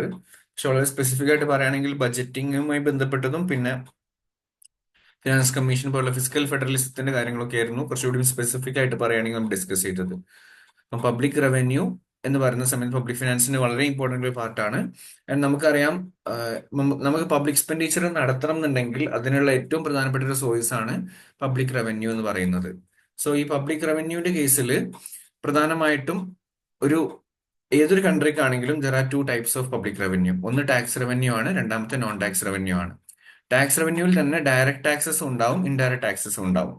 അപ്പം നോൺ ടാക്സ് റവന്യൂവിൽ വരുന്ന കാര്യങ്ങളാണ് പ്രോഫിറ്റ് ഫ്രം PSU, അതായത് പബ്ലിക് സെക്ടർ അണ്ടർടേക്കിംഗ്സിൽ നിന്ന് കിട്ടുന്ന പ്രോഫിറ്റ്, അതേപോലെ തന്നെ administrative fees, fines and forfeitures, then hidden resources എന്തെങ്കിലും ഉണ്ടെങ്കിൽ അത്, എസ്ചീറ്റ്സ്, അതുപോലെ ഫിനാൻഷ്യൽ ലൈക്ക് പബ്ലിക് ഡെപ്റ്റ്, അതേപോലെ തന്നെ ക്യാപിറ്റൽ ഗെയിൻസ് ഫണ്ട്, ഇതേപോലെ ഗവൺമെന്റിന് കിട്ടുന്ന ടാക്സിലൂടെ അല്ലാതെ ഗവൺമെന്റിന് കിട്ടുന്ന എല്ലാ റവന്യൂസും നോൺ ടാക്സ് റവന്യൂ ആയിട്ടാണ് പരിഗണിക്കാറുള്ളത്.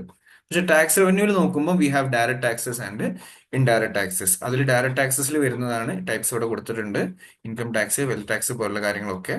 ദെൻ ഇൻഡയറക്ട് ടാക്സിലേക്ക് വരുന്ന സമയത്ത് we have sales tax, service tax, even GST ഒക്കെ നമ്മുടെ ഇൻഡയറക്ട് ടാക്സിൽ നടന്നിട്ടുള്ള ഏറ്റവും പ്രധാനപ്പെട്ട ഒരു റിഫോം കൂടിയാണ്. ദെൻ ടാക്സ് റവന്യൂ പ്രധാനമായിട്ടും ടാക്സസിലൂടെ കളക്ട് ചെയ്യുന്ന ടാക്സസുകളാണ്. അപ്പൊ ടാക്സ് എന്ന് പറയുമ്പോൾ എന്താണ്? It's actually A compulsory contribution imposed by the government on citizens to meet its general expenses without a quid pro quo എന്നാണ് പറയാം. ക്യൂഡ് അതായത് ഇമ്മീഡിയറ്റ് ആയിട്ടുള്ള ഒരു ബെനിഫിറ്റ്സും ഇല്ലാതെ ഗവൺമെന്റിന് ഇൻഡിവിജ്വൽസ് അല്ലെങ്കിൽ കോർപ്പറേറ്റ്സ് എല്ലാം കൊടുക്കുന്ന കാര്യങ്ങളാണ് നമ്മുടെ ടാക്സ് എന്ന് പറയുന്നത്. നോൺ ടാക്സ് റവന്യൂ എന്ന് പറഞ്ഞാൽ anything other than tax revenue. Then non tax റവന്യൂന്റെ നമ്മൾ ഓൾറെഡി അവിടെ പറഞ്ഞിരുന്നു examples: grants, gift, fees, fines and penalties, special assessment, surpluses of public enterprises.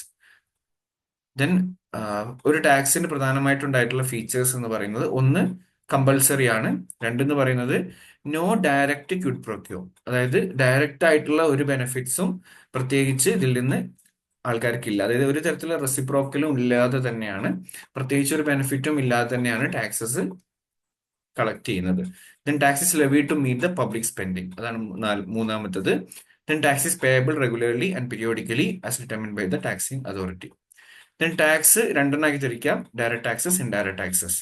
അത് നമ്മൾ പ്രധാനമായിട്ടും ഇതിനെ നമ്മൾ കണക്ട് ചെയ്യാറുള്ള രണ്ട് കാര്യത്തിലാണ്. ഒന്ന് ഇമ്പാക്ട് ഓഫ് ടാക്സും അതുപോലെ തന്നെ ഇൻസിഡൻസ് ഓഫ് ടാക്സും അടിസ്ഥാനത്തിലാണ്. ഇമ്പാക്ട് എന്ന് പറഞ്ഞു കഴിഞ്ഞാൽ ഇനീഷ്യലി ആരുടെ മുകളിലാണ് ഈ പറയുന്ന ടാക്സ് വന്നിട്ടുള്ളത് എന്നുള്ളതാണ്. ഇൻസിഡൻസ് എന്ന് പറയുന്ന സമയത്ത് അൾട്ടിമേറ്റ്ലി ആരാണ് അത് പേ ചെയ്തിട്ടുള്ളത് എന്നുള്ളതാണ്. അപ്പം അതാണ് നമ്മുടെ ഇമ്പാക്റ്റും ഇൻസിഡൻസും. അപ്പം ഇമ്പാക്റ്റും ഇൻസിഡൻസും ഒരേ ആളുടെ മുകളിലാണെന്നുണ്ടെങ്കിൽ അവിടെ നമ്മൾ ഡയറക്റ്റ് എന്നും, എന്നാൽ ഇമ്പാക്റ്റ്, ഇൻസിഡൻസ് രണ്ടും സെപ്പറേറ്റ് ആളുടെ മുകളിലാണ് എന്നുണ്ടെങ്കിൽ അതിനെ നമ്മൾ എന്തെന്ന് പറയും? ഇൻഡയറക്റ്റ് എന്നും പറയും. ഇതാണ് ഇതിന്റെ മെയിൻ ഡിഫറൻസ്, ഡയറക്റ്റും ഇൻഡയറക്റ്റും തമ്മിലുള്ള difference. It's based on who is incurring that tax, അല്ലെങ്കിൽ who is paying the tax, who have that burden എന്നുള്ളതാണ്. പിന്നെ ഷിഫ്റ്റിംഗ് ഓഫ് ടാക്സസ് നിങ്ങൾ നോക്കുന്ന സമയത്ത് ഷിഫ്റ്റിംഗ് പോസിബിൾ ആയിട്ടുള്ളത് ഏത് കേസിലാണ്? ഇൻഡയറക്ട് ടാക്സിന്റെ കേസിലാണ് നമുക്ക് ഷിഫ്റ്റിംഗ് ഉണ്ടാവുക. അതുകൊണ്ടാണ് ഇനീഷ്യൽ ബേർഡനും അൾട്ടിമേറ്റ് ബേർഡനും വേറെ വേറെ ആളുടെ മുകളിലാവുന്നത്. ദെൻ ഫോർവേഡ് ഷിഫ്റ്റിംഗ്, അതേപോലെ തന്നെ ബാക്ക്വേർഡ് ഷിഫ്റ്റിംഗ് ഓഫ് ടാക്സ്, രണ്ടെണ്ണം ഉണ്ട്. ഫോർവേഡ് ഷിഫ്റ്റിംഗ് എന്ന് പറഞ്ഞു കഴിഞ്ഞാൽ if the burden falls entirely on the user, കൺസ്യൂമറിന്റെ മുകളിലാണ് കംപ്ലീറ്റ് ആയിട്ടും ടാക്സ് ഉള്ളതെന്നുണ്ടെങ്കിൽ എക്സൈസ് ടാക്സ് പോലുള്ള കാര്യങ്ങളൊക്കെ അതിൻ്റെതാണ്. ബാക്ക്വേർഡ് ഷിഫ്റ്റിംഗ് എന്ന് പറഞ്ഞു കഴിഞ്ഞാൽ it will be tax remind like when the price of the article tax remains the same but the cost of the tax is borne by the ഫുള്ളായിട്ടും പ്രൊഡക്ഷന്റെ മുകളിൽ അല്ലെങ്കിൽ പ്രൊഡ്യൂസറുടെ മുകളിലാണ് കംപ്ലീറ്റ് ഉള്ളത് എന്നുണ്ടെങ്കിൽ അതിനാണ് നമ്മൾ എന്തെന്ന് പറയാ, നമ്മുടെ ബാക്ക്വേർഡ് ഷിഫ്റ്റിംഗ് ഓഫ് ടാക്സ് എന്ന് പറയാം. രണ്ട് കേസുകളിലുണ്ട്, ഒന്ന് ഫോർവേഡ് ഷിഫ്റ്റിംഗ് ഉണ്ട്, രണ്ട് ബാക്ക്വേർഡ് ഷിഫ്റ്റിംഗ് ഉണ്ട്. അപ്പൊ ഫോർവേഡ് ഷിഫ്റ്റിംഗ് എന്ന് പറയുന്ന സമയത്ത് it will be completely on user. ടാക്സിന്റെ ബേർഡൻ കംപ്ലീറ്റ്ലി ആരുടെ മുകളിലാണുള്ളത്? യൂസർ ആണുള്ളത്. എന്നാൽ ബാക്ക്വേർഡ് ഷിഫ്റ്റിംഗ് വന്ന സമയത്ത് it will be towards producers. Then direct taxes. Direct tax നമ്മൾ ഓൾറെഡി ഇപ്പം പറഞ്ഞു, കളക്ട് ചെയ്യുന്നത് directly from person on whom it is legally imposed. അതായത് impact and incidence will be relying on will be on same person. Okay, so the burden of it falls on one person and cannot be shifted to another person. Examples ഇവിടെ കൊടുത്തിട്ടുണ്ട്. Then indirect taxes already പറഞ്ഞു, impose ചെയ്ത് ചില impact ഒരാളും incidence വേറെ ആളുടെ മുകളിലായിരിക്കും. Excise duty, customs duty, value added tax, GST ഒക്കെ ഇതിന്റെ എക്സാമ്പിൾസ് ആണ്. ദെൻ അഡ്വലോറം ടാക്സസ് ഉണ്ട്, സ്പെസിഫിക് ടാക്സ് ഉണ്ട്. ബേസ്ഡ് ഓൺ വാല്യൂ ആവുന്ന സമയത്ത്, അതായത് taxes which are based on the value of the property or good, more like നമുക്ക് tax impose ചെയ്യുന്നതിൽ തന്നെ നമുക്ക് വേണമെങ്കിൽ വേറെ രീതിയിൽ നമുക്ക് ഡിഫൈൻ ചെയ്യാം, അല്ലെങ്കിൽ ഡിസ്റ്റിങ്വിഷ് ചെയ്യാൻ പറ്റും. അപ്പം അഡ്വലോറം ടാക്സ് ആവുന്ന സമയത്ത് it's based on the value of the commodity or service. Specific ആവുന്ന സമയത്ത് if the tax is levied on the per unit of the commodity, അതായത് ഇവിടെ നമ്മൾ പ്രൈസിന്റെ ബേസിസിലാണെങ്കിൽ, സ്പെസിഫിക് ടാക്സ് ആണെങ്കിൽ ക്വാണ്ടിറ്റി ബേസിസിലാണ് പ്രധാനമായിട്ടും ചെയ്യുക. അത് മനസ്സിലാക്കുക, ad valorem and specific. Then corporation tax, corporations അല്ലെങ്കിൽ കോർപ്പറേറ്റ്സിന്റെ കമ്പനീസിന് മുകളിൽ അവരുടെ പ്രോഫിറ്റിന് മുകളിൽ വരുന്ന ടാക്സ്. എക്സ്പെൻഡിച്ചർ ടാക്സ് എന്ന് പറഞ്ഞു കഴിഞ്ഞാൽ എക്സ്പെൻഡിച്ചർ, കോർപ്പറേഷൻസിന്റെ എക്സ്പെൻഡിച്ചറിന് മുകളിൽ വരുന്ന ടാക്സ്. ഡെത്ത് ഡ്യൂട്ടി എന്ന് പറഞ്ഞു കഴിഞ്ഞാൽ it can either B in the form of state duty or inheritance tax or succession duty. പ്രധാനമായിട്ടും എന്തെങ്കിലും പ്രോപ്പർട്ടി ഇൻഹെറിറ്റ് ചെയ്തിട്ടുണ്ടെങ്കിൽ, എനിക്കൊരു പ്രോപ്പർട്ടി എൻ്റെ വേറെ ഇൻഹെറിറ്റ് ആയിട്ട് വന്നിട്ടുണ്ടെങ്കിൽ അത് നമ്മൾ അതിന് മുകളിൽ ടാക്സ് ഉണ്ടാവും, അതാണ് death duty. Then gift tax ഉണ്ട്, എന്തെങ്കിലും സർട്ടൻ ഗിഫ്റ്റിന്റെ മുകളിൽ വരുന്നത്, ലോട്ടറി ഒക്കെ ഗിഫ്റ്റ് ടാക്സിന്റെ അണ്ടറിൽ വരും. Then capital gains tax on the net gains realised on the sale of property at a higher price than one. അതായത് എത്രയാണോ അതിന്, നമ്മളിപ്പോൾ ഒരു പ്രോപ്പർട്ടി നമ്മുടെ കയ്യിലുണ്ടെങ്കിൽ നമ്മൾ എത്രയാണോ പേ ചെയ്ത് അതിന്റെ മുകളിലേക്ക് നമുക്ക് അത് കിട്ടിയിട്ടുണ്ടെങ്കിൽ, അതിന് മുകളിലാണ് അത് നമ്മൾ തിരിച്ച് അത് വിറ്റതെന്നുണ്ടെങ്കിൽ ദാറ്റ് വിൽ ബി, അതിന്റെ മുകളിൽ ടാക്സ് ഉണ്ടാവും, അതാണ് capital gains tax. Customs duty ഇമ്പോർട്ടിന്റെയും എക്സ്പോർട്ടിന്റെയും മുകളിലുള്ളത്. എക്സൈസ് ഡ്യൂട്ടി നമ്മുടെ സാധനത്തിന്റെ സെയിൽസിലും പ്രൊഡക്ഷന്റെയും മുകളിൽ വരുന്നതാണ് excise duty. Then sales tax ഉണ്ട്, ടോട്ടൽ സെയിൽസിന്റെ മുകളിൽ. സർവീസ് ടാക്സ് ഉണ്ട്, സർവീസസ് എല്ലാ കൺസ്യൂമറിനാണ് പ്രധാനമായിട്ടും സർവീസ് ടാക്സ് വരിക. ദെൻ ഫ്രിഞ്ച് ബെനിഫിറ്റ് ടാക്സ് ഉണ്ട്. ഫ്രിഞ്ച് ബെനിഫിറ്റ് എന്ന് പറഞ്ഞു കഴിഞ്ഞാൽ ചില എംപ്ലോയീസിന് അഡീഷണൽ ആയിട്ടുള്ള വല്ല ബെനിഫിറ്റ്സുകളും വന്നിട്ടുണ്ടെങ്കിൽ, ഇപ്പം ചില പ്രൈവറ്റ് ആയിട്ടുള്ള എന്തെങ്കിലും ഒരു കമ്പനി ഉണ്ടെങ്കിൽ അവിടെ ഒരു സിഇഒയോ അല്ലെങ്കിൽ സിഒഒ ഇങ്ങനത്തെ ഹയർ പൊസിഷനിലേക്കുള്ള ആൾക്കാർക്ക് അവരെന്തുണ്ടാവും, ക്വാർട്ടേഴ്സും അതേപോലെ തന്നെ ബാക്കി ബെനിഫിറ്റ്സുകൾ ഉണ്ടാവും, അല്ലെങ്കിൽ ഒരുപാട് വെഹിക്കിള് ഇതേപോലെയുള്ള ഒരുപാട് ബെനിഫിറ്റ്സുകൾ ഉണ്ടാവും. ഇത്തരത്തിലുള്ള ബെനിഫിറ്റ്സിന് മുകളിൽ വരുന്ന ടാക്സിനെയാണ് ഫ്രിഞ്ച് ബെനിഫിറ്റ് ടാക്സ് എന്ന് പറയാം. ദെൻ ആവറേജ് ടാക്സ് റേറ്റും മാർജിനൽ ടാക്സ് റേറ്റും ഉണ്ട്. അപ്പം the ratio of the amount of taxes pay to the tax base, അതായത് tax divided by tax base ആണ്. Okay, tax paid divided by tax base. Marginal tax rate എന്ന് പറഞ്ഞു കഴിഞ്ഞാൽ the tax rate that applies to the last unit of currency of the tax base. So taxable income or spending, അതായത് additional ആയിട്ട് നമ്മുടെ tax base കൂടിയിട്ടുണ്ടെങ്കിൽ അപ്പോൾ എത്ര കൂടിയിട്ടുണ്ട്, അതായത് delta tax paid divided by delta tax base. അതാണ് average tax റേറ്റും മാർജിനൽ ടാക്സ് റേറ്റും. ദെൻ ടൈപ്സ് ഓഫ് ടാക്സസിൽ നമുക്ക് പ്രോഗ്രസീവ് ടാക്സേഷൻ ഉണ്ട്, റിഗ്രസീവ് ഉണ്ട്, പ്രൊപ്പോർഷണൽ ഉണ്ട്, ഡിഗ്രസീവ് ഉണ്ട്. പ്രോഗ്രസീവ് എന്ന സമയത്ത് നമ്മൾ എന്താ ചെയ്യുക? നോർമലി മുകളിലേക്കാണ് പോവുക. ഇൻകം കൂടുന്നതിനനുസരിച്ച് നമ്മൾ എന്ത് ചെയ്യുന്നു? ടാക്സേഷൻ കൂടിക്കൊണ്ടിരിക്കുന്നു. അതായത് 10 ലക്ഷം ഇൻകം ഉള്ള ഒരാളും 20 ലക്ഷം ഇൻകം ഉള്ള ഒരാളും തമ്മിലുള്ള, അല്ലെങ്കിൽ അതിനേക്കാൾ കൂടുതലായിട്ട് ഓരോ ഇൻകം കൂടുന്നതിനനുസരിച്ച് we have to pay more taxes. അതാണ് പ്രോഗ്രസീവ് ടാക്സിൽ ഉണ്ടാവുക. റിഗ്രസീവ് ടാക്സ് എന്ന് പറഞ്ഞാൽ നേരെ തിരിച്ചാണ് സംഭവിക്കുക. അതായത് കൂടുതൽ ഇൻകം ഉള്ള ആൾക്കാർക്ക് കുറച്ചും കുറച്ചുള്ള ആൾക്കാർക്ക് കൂടുതലും വരുന്നതാണ് റിഗ്രസീവ് എന്ന് പറയാം. പ്രൊപ്പോർഷണൽ എന്ന് പറഞ്ഞു കഴിഞ്ഞാൽ എല്ലാ ആൾക്കാർക്കും ഈക്വൽ ആയിട്ട് ടാക്സ് ഇമ്പോസ് ചെയ്യുന്നു. ഡിഗ്രസീവ് എന്ന് പറഞ്ഞു കഴിഞ്ഞാൽ ടു എ സർട്ടൈൻ ലിമിറ്റ് പ്രോഗ്രസീവും പിന്നെ പ്രൊപ്പോർഷണലും ആയിട്ട് പോകുന്നതാണ് ഡിഗ്രസീവ് എന്ന് പറയുന്നത്. Then tax incidence can also be related to the price elasticity of supply and demand. ഇത് നിങ്ങൾ ഓർക്കണം. അതായത് നമ്മുടെ ഇലാസ്റ്റിസിറ്റി കൺസെപ്റ്റ് നമ്മുടെ ഇതിലേക്ക് വരുന്നുണ്ട്, നമ്മുടെ ടാക്സിലേക്ക് വരുന്നുണ്ട്. അപ്പൊ ടാക്സിന്റെ ഇൻസിഡൻസ് വേണമെങ്കിൽ, അല്ലെങ്കിൽ ആ ഒരു കാര്യം, അല്ലെങ്കിൽ ആരുടെ മുകളിലേക്കാണ് അൾട്ടിമേറ്റ്ലി ബേർഡൻ, ആരുടെ മുകളിലാണോ ഉള്ളത്, അതാണ് ഇൻസിഡൻസ് എന്ന് പറയുന്നത്. ആ ഇൻസിഡൻസിനെ നമുക്ക് price elasticity of supply and demand വെച്ച് കണക്ട് ചെയ്യാൻ പറ്റും. അവിടെ പറയുന്ന ഒരു കാര്യം, ഈ കാര്യം ഇതേപോലെ തന്നെ പഠിച്ചു വെക്കുക. എക്സാമിന് അതുപോലെ ചോദിച്ച ഒരുപാട് കേസുകളുണ്ട്. സപ്ലൈ ഈസ് മോർ ഇലാസ്റ്റിക് ആവുന്ന സമയത്ത് ഡിമാൻഡ്, അതായത് നമ്മളിവിടെ പരിഗണിക്കുന്നത് പ്രൈസ് ഇലാസ്റ്റിസിറ്റി ഓഫ് ഡിമാൻഡും പ്രൈസ് ഇലാസ്റ്റിസിറ്റി ഓഫ് സപ്ലൈനെയും പരിഗണിക്കുകയാണ്. അങ്ങനെ നോക്കുന്ന സമയത്ത് നമുക്ക് price elasticity of supply greater than price elasticity of demand വരുന്ന കേസിൽ ടാക്സ് ബേർഡൻ കംപ്ലീറ്റ് ആയിട്ടും ഉണ്ടായിരിക്കുക ബയേഴ്സിന്റെ മുകളിലാണ് കൂടുതലായിട്ട് ഉണ്ടാവുക. അതേപോലെ price elasticity of supply less than price elasticity of demand ആവുന്ന സമയത്ത് കൂടുതലായിട്ടും പ്രൊഡ്യൂസറുടെ മുകളിലാണ് ടാക്സിന്റെ ബേർഡൻ ഉണ്ടായിരിക്കുക. ഇത് രണ്ടും അറിഞ്ഞിരിക്കുക എന്നുള്ളത് ഇമ്പോർട്ടന്റ് ആണ് with related to the elasticity concept, tax elasticity എന്ന് പറയുന്ന കൺസെപ്റ്റില്. Then comes horizontal and vertical equity. Horizontal and vertical equity എന്ന് പറഞ്ഞു കഴിഞ്ഞാൽ ടാക്സ് ഫെയർനെസിന്റെ ഒരു കൺസെപ്റ്റ് ആണ്, അല്ലെങ്കിൽ ക്രൈറ്റീരിയ ആയിട്ടാണ് പറയാം. സോ ഒറിസോണ്ടൽ ഇക്വിറ്റി എന്ന് പറഞ്ഞു കഴിഞ്ഞാൽ tax payers with equal income should pay equal tax. അതാണ് ഒറിസോണ്ടൽ ഇക്വിറ്റി എന്ന് പറയുന്നത്. ഈക്വൽ ഇൻകം ഉള്ള ആൾക്കാർ ഈക്വൽ ടാക്സ് അടച്ചിരിക്കണം. ദെൻ വെർട്ടിക്കൽ ഇക്വിറ്റി എന്ന് പറഞ്ഞു കഴിഞ്ഞാൽ tax obligations vary in proportion income such that if A, അതായത് എ എന്ന് പറയുന്ന ആൾക്കാണ് ഇൻകം കൂടുതൽ ഉള്ളതെന്നുണ്ടെങ്കിൽ they should pay tax more than B. അതാണ് നമ്മുടെ വെർട്ടിക്കൽ ഇക്വിറ്റി. ഈക്വൽ ലെവലിലുള്ള ആൾക്കാർ ഈക്വൽ ആയിട്ട് തന്നെ പേ ചെയ്യണം. അതേസമയം വെർട്ടിക്കൽ എന്ന് പറയുന്ന സമയത്ത് എന്താണ്? നേരെ തിരിച്ചാണ്. അതായത് 10,000 ഇൻകം ഉള്ള ഒരാളും അതേസമയം 20,000 ഇൻകം ഉള്ള ആളും നോക്കുമ്പോൾ, അല്ലെങ്കിൽ കൂടുതലുള്ള ആൾക്കാരനുസരിച്ച് കൂടുതൽ അവർ പേ ചെയ്യണം. അതാണ് വെർട്ടിക്കൽ ഇക്വലിറ്റി ഓഫ് ടാക്സ് എന്ന് പറയുന്നത്. ടാക്സേഷന്റെ കേസിൽ ദർ ആർ സം പ്രിൻസിപ്പിൾസ്, അതിനാണ് കാനൺ ഓഫ് ടാക്സേഷൻ എന്ന് വിളിക്കാറുള്ളത്. ആഡം സ്മിത്ത് ആണ് ഈ ഐഡിയ കൊടുത്തിട്ടുള്ളത്. കാനൺ ഓഫ് ഇക്വാലിറ്റി ഉണ്ട്, കാനൺ ഓഫ് ഇക്വാലിറ്റി, അതേപോലെ തന്നെ Canon of economy, Canon of certainty and Canon of convenience. ഈ 4 കാനോൺസ് എന്താണെന്ന് അറിയാം. പ്രിൻസിപ്പിൾസ് ആണ്, അല്ലെങ്കിൽ ടാക്സേഷന്റെ മുകളിൽ വരുന്ന പ്രിൻസിപ്പിൾസ് ആണ്. സോ കാനൺ ഓഫ് ഇക്വാലിറ്റി എന്ന് പറഞ്ഞാൽ it aims to provide economic justice to all. Burden is equally shared ആണ്. ടാക്സിന്റെ burden should be equally shared. അതാണ് കാനൺ ഓഫ് ഇക്വാലിറ്റിയുടെ main concept. Canon of economy എന്ന് പറഞ്ഞു കഴിഞ്ഞാല് എന്തൊക്കെ റിസോഴ്സസ് ആണോ, like it means that resources collected through the tax should be minimum. Okay, resources കളക്ഷന് വേണ്ടി ഉപയോഗിക്കുന്ന റിസോഴ്സസ് മിനിമം ആയിരിക്കണം. ദെൻ കാനൺ ഓഫ് സെർട്ടൈനിറ്റി, ഇവിടെ പറയുന്നത് when or who will pay taxes base ചെയ്തിട്ടാണ് കാനൺ ഓഫ് സെർട്ടൈനിറ്റി ഉണ്ടാവുക.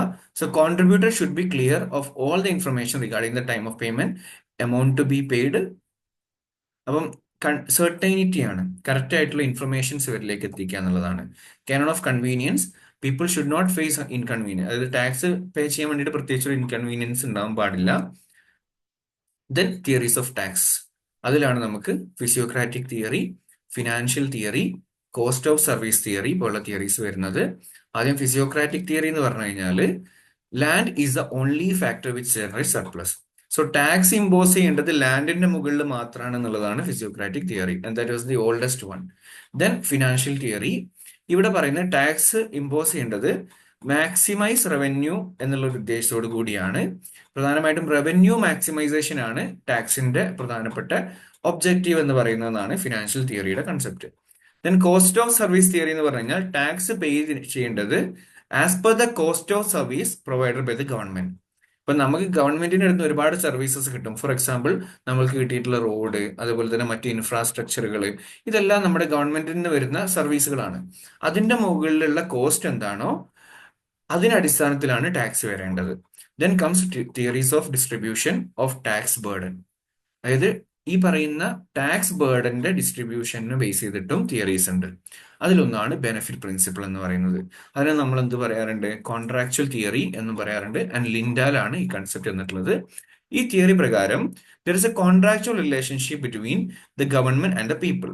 Government എപ്പോഴും ഒരു കൊമേഴ്ഷ്യൽ എന്റർപ്രൈസ് ആയിട്ടാണ് ആക്ട് ചെയ്യുക. And there is a quid pro quo setup that is favour in terms of in return of a favour. അപ്പൊ ഗവൺമെന്റ് എന്ന് പറയുന്നത് എപ്പോഴും എന്ത് ചെയ്യുന്നത്? They are the supplier of public goods and services. And taxes എപ്പോഴും എന്തായിരിക്കണം?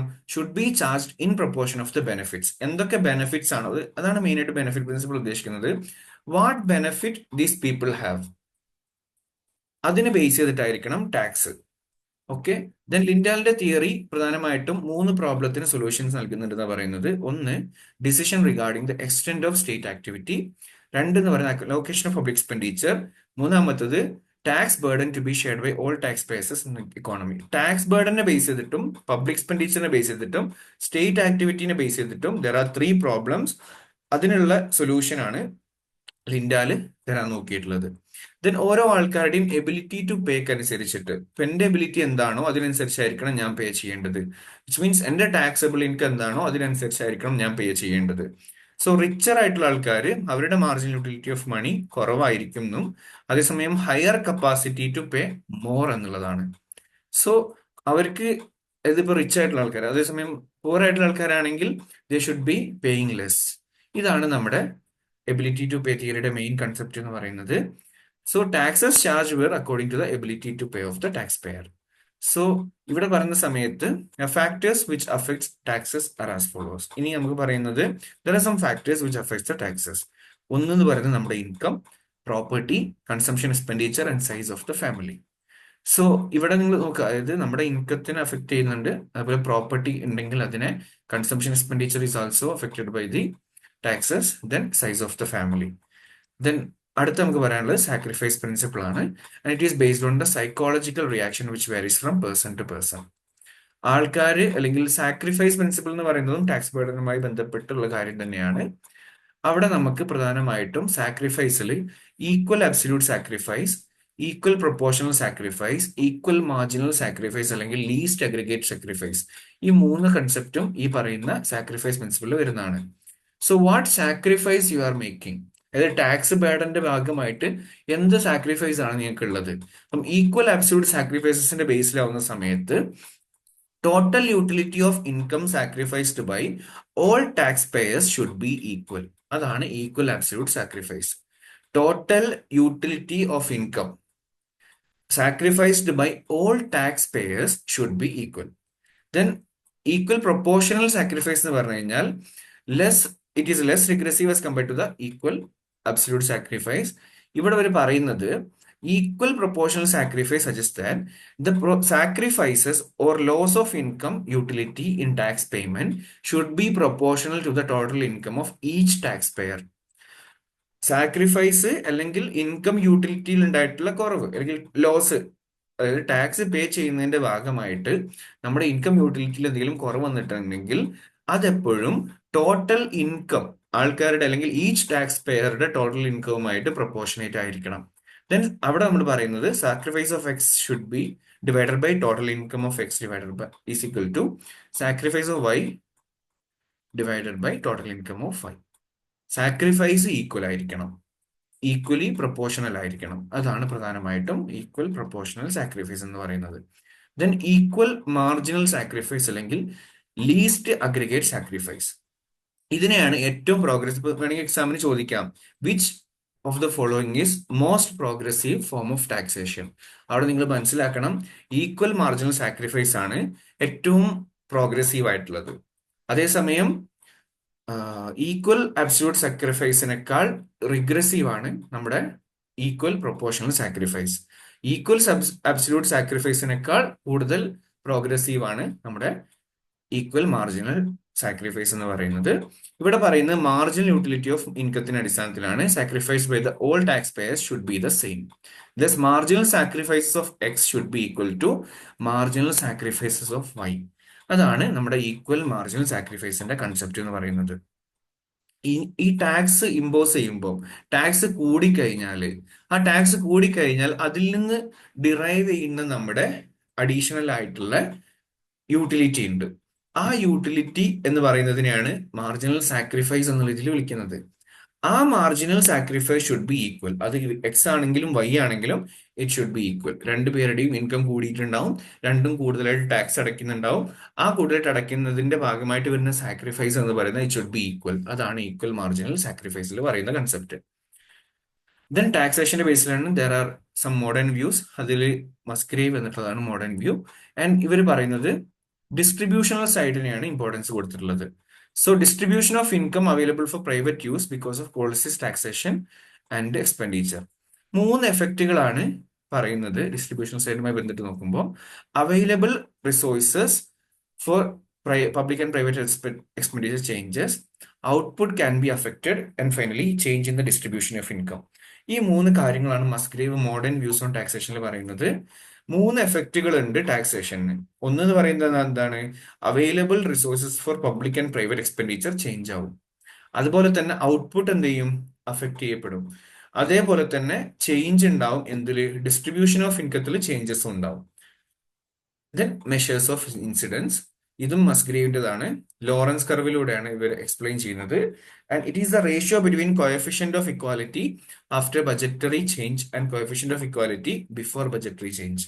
ബജറ്റിൽ വരുന്നിട്ടുള്ള എന്തെങ്കിലും ചേഞ്ചസ് ഉണ്ടെങ്കിൽ അതിന്റെ മുമ്പുള്ളതും അതിന് ശേഷമുള്ളതുമായിട്ടുള്ള ഇക്വാലിറ്റിയാണ് മെഷേഴ്സ് ഓഫ് ഇൻസിഡൻസിൽ പറയുന്നത്. ദെൻ ടാക്സ് റേഷ്യോ ഉണ്ട്. ഇതാണ് revenue from taxes divided by total national income. So tax ratio is equal to revenue from taxes divided by total national income. അതായത് ടോട്ടൽ നാഷണൽ ഇൻകത്തിന്റെ എത്ര ഭാഗമാണ് റവന്യൂ ഫ്രം ടാക്സസ് എന്ന് പറയുന്നത്, അതാണ് tax ratio. And tax ratio depend ചെയ്തിരിക്കുന്നത് ഒന്ന് developing നാഷൻസിന്, അതിൽ ലോ ഓർ അതായത് ഡെവലപ്പിംഗ് നാഷൻ ആണോ അണ്ടർ ഡെവലപ്ഡ് ആണോ എന്നുള്ള രീതിയിലെ അടിസ്ഥാനത്തിൽ. Then per capita income is also affecting tax ratio. Then standard of living. ഇത് മൂന്നും അഫക്ട് ചെയ്യുന്ന കാര്യങ്ങളാണ്.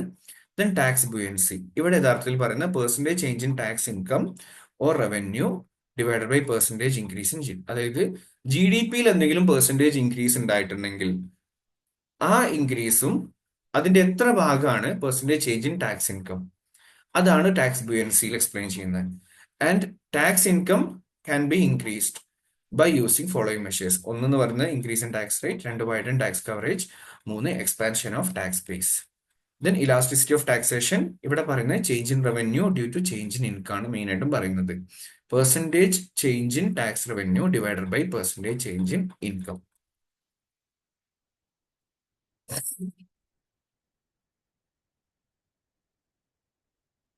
Laughter curve. ഇതൊന്നും കൺഫ്യൂസ്ഡ് ആവരുത് കേട്ടോ. അത് ഓരോന്നും ഓരോ കൺസെപ്റ്റുകളാണ്.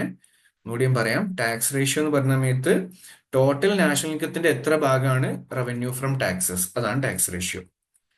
അതേ സമയത്ത് പെർസെൻറ്റേജ് ഇൻക്രീസ് ഇൻ GDP എത്രത്തോളം പെർസെൻറ്റേജ് ചേഞ്ച് ഇൻ ടാക്സ് ഇൻകത്തിൽ വരുത്തിയിട്ടുണ്ട്, അതാണ് ടാക്സ് ബുയൻസി. അവിടെ percentage change in tax income ആണ് പറയുന്നത്. അതേസമയം ഇലാസ്റ്റിസിറ്റി എന്ന് പറയുന്നത് എന്താണ്? Percentage change in tax revenue divided by percentage change in income ആണ്. അപ്പൊ അതിന്റെ ഡിഫറൻസ് മനസ്സിലാക്കുക. Then comes Laffer curve. Laffer curve എന്ന് പറയുന്നത് ഒരുപാട് പ്രാവശ്യം എക്സാം ചോദിച്ചിട്ടുണ്ട്. എന്തൊക്കെ തമ്മിലുള്ള റിലേഷൻ ആണ്? ടാക്സ് റേറ്റ്സും ടാക്സ് റവന്യൂസും തമ്മിലുള്ളതാണ് Laffer curve. Tax rates and tax revenues. So നോക്കുന്ന സമയത്ത് ഇവിടെ ഉണ്ട്. ഓക്കെ, ഇതാണ് ലാഫർ കർവ്. ഇങ്ങനെയാണ് ലാഫർ കർവ് ഉണ്ടാവുക. ഇൻവേർട്ടഡ് യു ഷേപ്പ് ആണ്. അപ്പൊ ഇവിടെ നോക്കുക, ടാക്സ് റേറ്റ് കൂടുന്നതിനനുസരിച്ചിട്ട് ടാക്സ് റവന്യൂ കൂടുന്നുണ്ട്. But there is like higher level point, അതായത് T* എന്ന് കൊടുത്തിട്ടുള്ള ഒരു മാക്സിമം പോയിന്റ് ഉണ്ട്. വൺസ് ഇതിന്റെ മുകളിലേക്ക് പിന്നെയും ടാക്സ് റേറ്റ് കൂടിക്കഴിഞ്ഞാൽ അവിടെ നോർമലി എന്താ ഉണ്ടാവുക? ടാക്സ് റവന്യൂ കുറയാണ് ചെയ്യാന്ന് പറയുന്നത്. കാരണം അതിനുശേഷം ആൾക്കാർ ടാക്സ് ഇവാഷനും ടാക്സ് അവോയ്ഡൻസും ഒക്കെ തുടങ്ങും. ടാക്സ് ഇവാഷൻ അതേപോലെ തന്നെ ടാക്സ് അവോയ്ഡൻസ് പോലുള്ള കാര്യങ്ങളിലേക്ക് ആൾക്കാർ പോകും, ബിക്കോസ് അവരുടെ ബേർഡൻ കൂടുതലായിരിക്കും. അതാണ് ലാഫർ കർവിന്റെ concept. When there is increase in tax rate, it will also increases the tax revenue, and after a point there will be reduction in the tax revenue as tax rate increases. Then comes taxable capacity. ഇതാണ് amount of money that can be raised through taxation without causing burden. Then ഇതിനെ നമുക്ക് degree of taxation അല്ലെങ്കിൽ സ്ക്യൂസിബിലിറ്റി എന്നുള്ള രണ്ട് വേർഡിൽ വിളിക്കാറുണ്ട്. amount of money that can be raised through taxation without causing burden. ഇതാണ് ഏറ്റവും important word. Burden cos ചെയ്യാതെ തന്നെ, ബേർഡൻ ഉണ്ടാക്കാതെ തന്നെ മാക്സിമം എത്രത്തോളം നമുക്ക് ടാക്സബിൾ കപ്പാസിറ്റി, അതാണ് നമ്മൾ ഉദ്ദേശിക്കുന്നത്. ദെൻ ആബ്സല്യൂട്ട് ടാക്സബിൾ കപ്പാസിറ്റി ഉണ്ട്, റിലേറ്റീവ് ടാക്സബിൾ കപ്പാസിറ്റി ഉണ്ട്. ആബ്സല്യൂട്ട് എന്ന് പറഞ്ഞ സമയത്ത് actually raised from the people in the state. Okay. Relative എന്ന് പറഞ്ഞ സമയത്ത് one nation compared to other, അതാണ് relative taxable capacity, and it is used for comparison purposes only. Then taxable കപ്പാസിറ്റിനെ affect ചെയ്യാൻ സാധ്യതയുള്ള ഒരുപാട് ഡിറ്റർമിനൻസ് ഉണ്ട്. അതിലൊന്ന് നാഷണൽ ഇൻകം ആണ്. ഒരു രാജ്യത്തിന്റെ നാഷണൽ ഇൻകം കൂടുതലാണെങ്കിൽ അവിടുത്തെ ടാക്സബിൾ കപ്പാസിറ്റിയും കൂടുതലായിരിക്കും. Size and growth of population, കൂടുതൽ അല്ലെങ്കിൽ more the growth rate of population lesser will be the taxable capacity.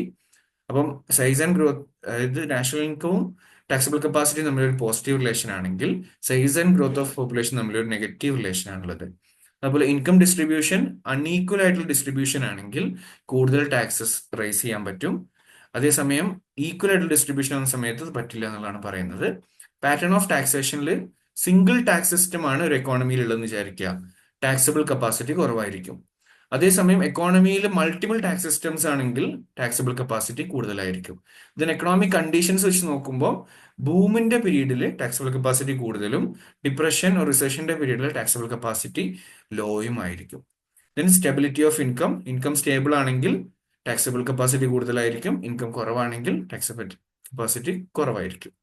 Then psychology of the tax payers, അപ്പം കൂടുതലായിട്ട് ആൾക്കാർ ടാക്സസ് പേ ചെയ്യാനാണ് ആൻഡ് അതിലൂടെ ബെനിഫിറ്റ് ചെയ്യും എന്നുള്ള രീതിയിലാണ് ചിന്തിക്കുന്നതെന്നുണ്ടെങ്കിൽ ടാക്സബിൾ കപ്പാസിറ്റി കൂടും. അതേസമയം ടാക്സ് പേയർ വിചാരിക്കുന്നത് അതിൽ നിന്ന് പ്രത്യേകിച്ച് ഒരു ബെനിഫിറ്റ് ഉണ്ടാവുന്നില്ല എന്നാണ് അവരുടെ മെന്റാലിറ്റി എന്നുണ്ടെങ്കിൽ definitely that will impact negatively. The nature of public expenditure, കൂടുതൽ പ്രൊഡക്റ്റീവ് ആയിട്ടുള്ള പബ്ലിക് എക്സ്പെൻഡിച്ചറുകളാണ് നടത്തുന്നുണ്ടെങ്കിൽ അവിടെ ടാക്സബിൾ കപ്പാസിറ്റി നോർമലി എന്ത് ചെയ്യും, അവിടെ ഇൻകം കൂടും.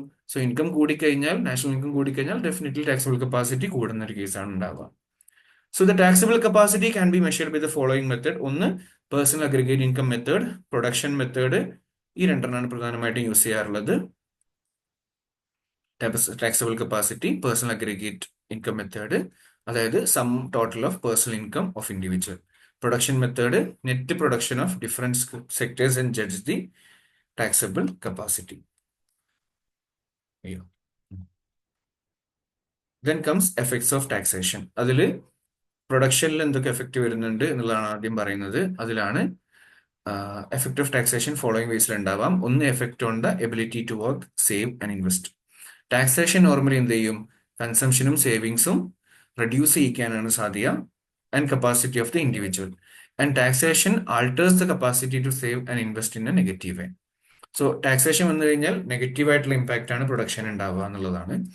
Then desire to work, save, അതും taxation affects the desire to work and save in a negative way. Because consumption കൂടുതലായിട്ട് നടത്താൻ പറ്റില്ല. But still however it is not true for all taxes. എല്ലാ ടാക്സസിന്റെ കേസിൽ അങ്ങനെയല്ല എന്നുള്ളത് മനസ്സിലാക്കുക. ദെൻ ഇൻഡസ്ട്രീസിന് എന്ത് എഫക്റ്റ് ഉണ്ടാകുന്നത്? ഇപ്പൊ big industry houses may not have a severe effect of taxation, but the infant industries do suffer from the high rates of taxes charged on them. അതുകൊണ്ടാണ് നോർമലി നമ്മൾ ഈ പറയുന്ന ഒരുപാട് MSMEസിനൊക്കെ ഒരുപാട് ഇനീഷ്യലി ഒക്കെ എന്ത് ചെയ്യുന്നുണ്ട്, ഗവൺമെന്റ് ടാക്സ് ഒക്കെ കുറയ്ക്കാറുണ്ട്, അല്ലെങ്കിൽ ടാക്സസ് എടുക്കാത്ത കേസസ് വരെ ഉണ്ട്. Then effect of tax on distribution, രണ്ട് രീതിയിൽ നമുക്ക് എക്സ്പ്ലെയിൻ ചെയ്യാൻ പറ്റും. ഒന്ന് നാച്ചർ ഓഫ് ടാക്സസ്, അതേപോലെ തന്നെ രണ്ടാമത്തത് കൈൻഡ്സ് ഓഫ് ടാക്സസ്. ഇതിന് രണ്ടിന്റെ അടിസ്ഥാനത്തിൽ പറയാൻ പറ്റും effect of tax on distribution. Okay. അപ്പം നാച്ചർ ഓഫ് ടാക്സിന്റെ ബേസിസിൽ പറയുകയാണെങ്കിൽ നമുക്ക് റിഗ്രസീവ് ടാക്സ് ആണെന്ന് വിചാരിക്കാം. റിഗ്രസീവ് ടാക്സസ് എപ്പോഴും എന്ത് ചെയ്യും, ഇൻഇക്വാലിറ്റി കൂടുതൽ ഉണ്ടാക്കും. ബിക്കോസ് റിഗ്രസീവ് എന്ന് പറഞ്ഞു കഴിഞ്ഞാൽ എന്താണ്, കൂടുതൽ പൈസ ഉള്ള ആൾ കുറച്ചാണ് എന്ത് ചെയ്യുന്നത്, ടാക്സ് അടയ്ക്കുന്നത്. കുറച്ച് പൈസ ഉള്ള ആൾ കൂടുതൽ അടയ്ക്കുന്നുണ്ട്. So definitely there will be more. Then progressive taxes ആവുന്ന സമയത്ത് ഇൻഇക്വാലിറ്റി കുറയ്ക്കും. അതുപോലെ പ്രൊപ്പോർഷണൽ ആവുന്ന സമയത്ത് ഇൻഇക്വാലിറ്റിക്ക് പ്രധാനമായിട്ടുള്ള ഡിസ്ട്രിബ്യൂഷൻ ഓഫ് ഇൻകത്തിന് പ്രധാനമായിട്ടുള്ള ചേഞ്ചസ് ഒന്നും ഉണ്ടാവില്ല. ദെൻ കൈൻഡ്സ് ഓഫ് ടാക്സസ് നോക്കുന്ന സമയത്ത് we have indirect taxes, direct taxes. അപ്പം ഇൻഡയറക്ട് ടാക്സ് ആവുന്ന സമയത്ത് പ്രധാനമായിട്ടും പുവർ ആയിട്ടുള്ള ആൾക്കാരെ കൂടുതൽ അഫക്ട് ചെയ്യാൻ സാധ്യതയുള്ള ഇൻഡയറക്ട് ടാക്സ് ആണ്. അതേസമയം ഡയറക്ട് ടാക്സസ് ഉണ്ടാവുന്നത്, direct taxes R based on the principle of progression and hence reduce inequality. Indirect tax ആവുന്ന സമയത്ത് ഇൻഇക്വാലിറ്റി കൂടാനാണ് സാധ്യത, ഡയറക്ട് ടാക്സസിന്റെ കേസിൽ ഇൻഇക്വാലിറ്റി കുറയാനുമാണ് സാധ്യത. Then effect of taxation on employment. Tax normally എന്ത് ചെയ്യും, ഇൻകം കുറയ്ക്കും. അതുകൊണ്ട് തന്നെ എന്ത് ചെയ്യും, പർച്ചേസിംഗ് പവർ കുറവാകുന്ന കേസുകൾ ഉണ്ടാവും. ദെൻ അഗ്രിഗേറ്റ് ഡിമാൻഡ് കുറയും, which will of course reduce the employment levels. Then effect of taxation on inflation in the economy. Inflation ഉണ്ടാകുന്ന സമയത്ത് V know that tax reduces the purchasing power. അങ്ങനെ tax purchasing power കുറച്ചു കഴിഞ്ഞാൽ consumption കുറവായിരിക്കും, law demand ആയിരിക്കും, and finally goods and സർവീസസിന്റെ മുകളിലൊക്കെ വലിയ രീതിയിലുള്ള ഡിമാൻഡ് കുറയുന്ന ഒരു അവസ്ഥ ഉണ്ടാവും. Country will be in A recession state. So ഈ ഒരു കണ്ടീഷനാണ് ടാക്സേഷൻ എക്കോണമിയിൽ ഇൻഫ്ലേഷനും എഫക്ട് ഓഫ് ടാക്സേഷനും ഇൻഫ്ലേഷൻ ഉണ്ടാക്കുക. ദെൻ പബ്ലിക് എക്സ്പെൻഡിച്ചർ ആണ് നമുക്ക് ഇനി ഡിസ്കസ് ചെയ്യാനുള്ളത്. ഗവൺമെന്റിന്റെ എല്ലാ എക്സ്പെൻഡിച്ചറുകളും പബ്ലിക് എക്സ്പെൻഡിച്ചർ ആയിട്ടാണ് നമ്മൾ ഡിസ്കസ് ചെയ്യുക. സോഷ്യൽ ആൻഡ് എക്കണോമിക് വെൽഫെയറിനാണ് അവർ പ്രധാനമായിട്ടും ചെയ്യാറുള്ളത്. അത് പബ്ലിക് അതോറിറ്റീസ് സെൻട്രൽ ആണെങ്കിലും സ്റ്റേറ്റ് ആണെങ്കിലും ലോക്കൽ സെൽഫ് ഗവൺമെന്റ്സിനാണെങ്കിലും അവരെല്ലാം ഇതേപോലെ എക്സ്പെൻസസുകൾ നടത്തുന്നുണ്ട്. ദെൻ എക്സ്പെൻഡിച്ചറിന്റെ ക്ലാസിഫിക്കേഷനിൽ we know that there is productive and unproductive expenditure. ഇപ്പോൾ ഒരു ഗവൺമെന്റ് തന്നെ ഡിഫൻസ് പോലുള്ള കാര്യങ്ങളിലൊക്കെ എക്സ്പെൻഡിച്ചർ നടത്തുന്നത് നോർമലി എന്താണ്, നമ്മുടെ അൺപ്രൊഡക്റ്റീവ് ആയിട്ടുള്ളതായിട്ടാണ് പറയാം. അതായത് എക്കോണമിയിൽ എന്തെങ്കിലും അഡീഷണൽ ആയിട്ട് അല്ലെങ്കിൽ എന്തെങ്കിലും രീതിയിലുള്ള ഒരു സോഷ്യൽ ഓവർഹെഡ് ക്യാപിറ്റലുകൾ ഉണ്ടാക്കുന്നുണ്ടെങ്കിൽ അതിനെയാണ് നമ്മൾ പ്രൊഡക്റ്റീവ് എന്ന് പറയാം. അതായത് എന്തെങ്കിലും ക്രിയേറ്റ് ചെയ്യുന്നുണ്ടെങ്കിൽ, എന്തെങ്കിലും പുതിയതായിട്ട് കൊണ്ടുവരുന്നുണ്ടെങ്കിൽ അതിനെയാണ് പ്രൊഡക്റ്റീവ് എന്ന് പറയാം. എന്നാൽ അൺപ്രൊഡക്റ്റീവ് എന്ന് പറഞ്ഞു കഴിഞ്ഞാൽ പ്രത്യേകിച്ച് ഒരു എഫക്റ്റും ഉണ്ടാക്കാത്ത അല്ലെങ്കിൽ ഒരു പ്രൊഡക്റ്റീവ് അല്ലാത്ത എക്സ്പെൻഡിച്ചർ എന്ന് പറയുന്നതാണ് ഡിഫൻസ്, അഡ്മിനിസ്ട്രേഷൻ ഒക്കെ. എന്നാൽ പ്രൊഡക്റ്റീവ് ഏതാണ്, ഇൻഫ്രാസ്ട്രക്ചർ പോലുള്ള കാര്യങ്ങളൊക്കെയാണ് കൂടുതലും പ്രൊഡക്റ്റീവ് ആയിട്ട് പറയാറുള്ളത്. പിന്നെ അതുപോലെ ട്രാൻസ്ഫർ പേയ്മെന്റും നോൺ ട്രാൻസ്ഫർ പേയ്മെന്റ്സും ഉണ്ട്. ട്രാൻസ്ഫർ പേയ്മെന്റ്സ് എന്ന് പറഞ്ഞു കഴിഞ്ഞാൽ യൂണിലാറ്ററൽ പേയ്മെന്റ്സ് ആണ്. അതിന്റെ പ്രത്യേകത എന്ന് പറയുന്നത് that does not involve receipt of goods and services in return. പ്രത്യേകിച്ച് ഒരു തരത്തിലുള്ള കാര്യങ്ങളും തിരിച്ചു കിട്ടാനില്ല. ഓൾഡ് ഏജ് പെൻഷൻസും മെറ്റേണിറ്റി ബെനിഫിറ്റ്സും ഒക്കെ ട്രാൻസ്ഫർ പേയ്മെന്റ്സിന്റെ എക്സാമ്പിൾസ് ആണ്. നോൺ ട്രാൻസ്ഫർ എക്സ്പെൻഡിച്ചർ എന്ന് പറഞ്ഞു കഴിഞ്ഞാൽ ബൈലാറ്ററൽ പേയ്മെന്റ് ആണ്. ഇവിടെ യഥാർത്ഥത്തിൽ ഗുഡ്സും സർവീസസും ഇൻവോൾവ്ഡ് ആണ്. ദെൻ റവന്യൂ ആൻഡ് ക്യാപിറ്റൽ എക്സ്പെൻഡിച്ചറുകൾ ഉണ്ട്. അപ്പം റവന്യൂ എക്സ്പെൻഡിച്ചർ എന്ന് പറഞ്ഞു കഴിഞ്ഞാൽ എന്താണ്, does not lead to creation of asset. അതാണ് റവന്യൂ എക്സ്പെൻഡിച്ചർ പ്രത്യേകത. ഫോർ എക്സാമ്പിൾ ഗവൺമെന്റിന്റെ സാലറി പോലുള്ള കാര്യങ്ങളൊക്കെ ഉണ്ടല്ലോ, ഇതൊക്കെ എന്താണ് നോർമലി നമുക്ക്, അതേപോലെ തന്നെ നമുക്ക് പറയാം ഡിഫൻസ്, അതേപോലെ തന്നെ സബ്സിഡി, ഇതൊക്കെ നമ്മുടെ റവന്യൂ എക്സ്പെൻഡിച്ചറിൽ വരുന്ന കാര്യങ്ങളാണ്. അതേസമയം ക്യാപിറ്റൽ എക്സ്പെൻഡിച്ചർ എന്ന് പറയുന്നത് എന്താണ്, ഇത് actually creates assets in the economy. Okay, ഇനി പബ്ലിക് എക്സ്പെൻഡിച്ചറിന് there are some principles or we can say canons of public expenditure. ഇത് കൊണ്ടുവന്നിട്ടുള്ള ആളുടെ പേര് ഓർക്കുക, ഫിൻലേ ഷിറസ് ആണ്. Canon of benefit, canon of economy, അതേപോലെ canon of sanction, canon of surplus, ഈ നാലെണ്ണാണ് ഫിൻലേ ഷിറസ് പറഞ്ഞിട്ടുള്ള പ്രിൻസിപ്പിൾസ് എന്ന് പറയുന്നത്. സോ അപ്പൊ എന്താണ് കാനോൺ ഓഫ് ബെനിഫിറ്റ് എന്ന് പറഞ്ഞു കഴിഞ്ഞാൽ, മാക്സിമം ആൾക്കാർക്ക് ബെനിഫിറ്റ് ആവുന്ന രീതിയിലായിരിക്കണം പബ്ലിക് എക്സ്പെൻഡിച്ചർ വേണ്ടത്. In a manner that it satisfy the public interest in the best possible manner. Canon of economy എന്ന് പറഞ്ഞു കഴിഞ്ഞാൽ ഓവർ സ്പെൻഡിങ്ങോ വേസ്റ്റ് ഓഫ് റിസോഴ്സസോ ഉണ്ടാവാൻ പാടില്ല. Canon of taxation canon of sanction എന്ന് പറഞ്ഞു കഴിഞ്ഞാൽ can be done only up to a certain limit without sanction from the. അപ്പം public expenditure can be done only up to a certain limit without sanction. അപ്പൊ there should be a sanction, there should be an authority which should be maintaining the ideas of expenditure. Then canon of surplus എന്ന് പറയുന്ന സമയത്ത് spending should be done so that the surplus is maintained.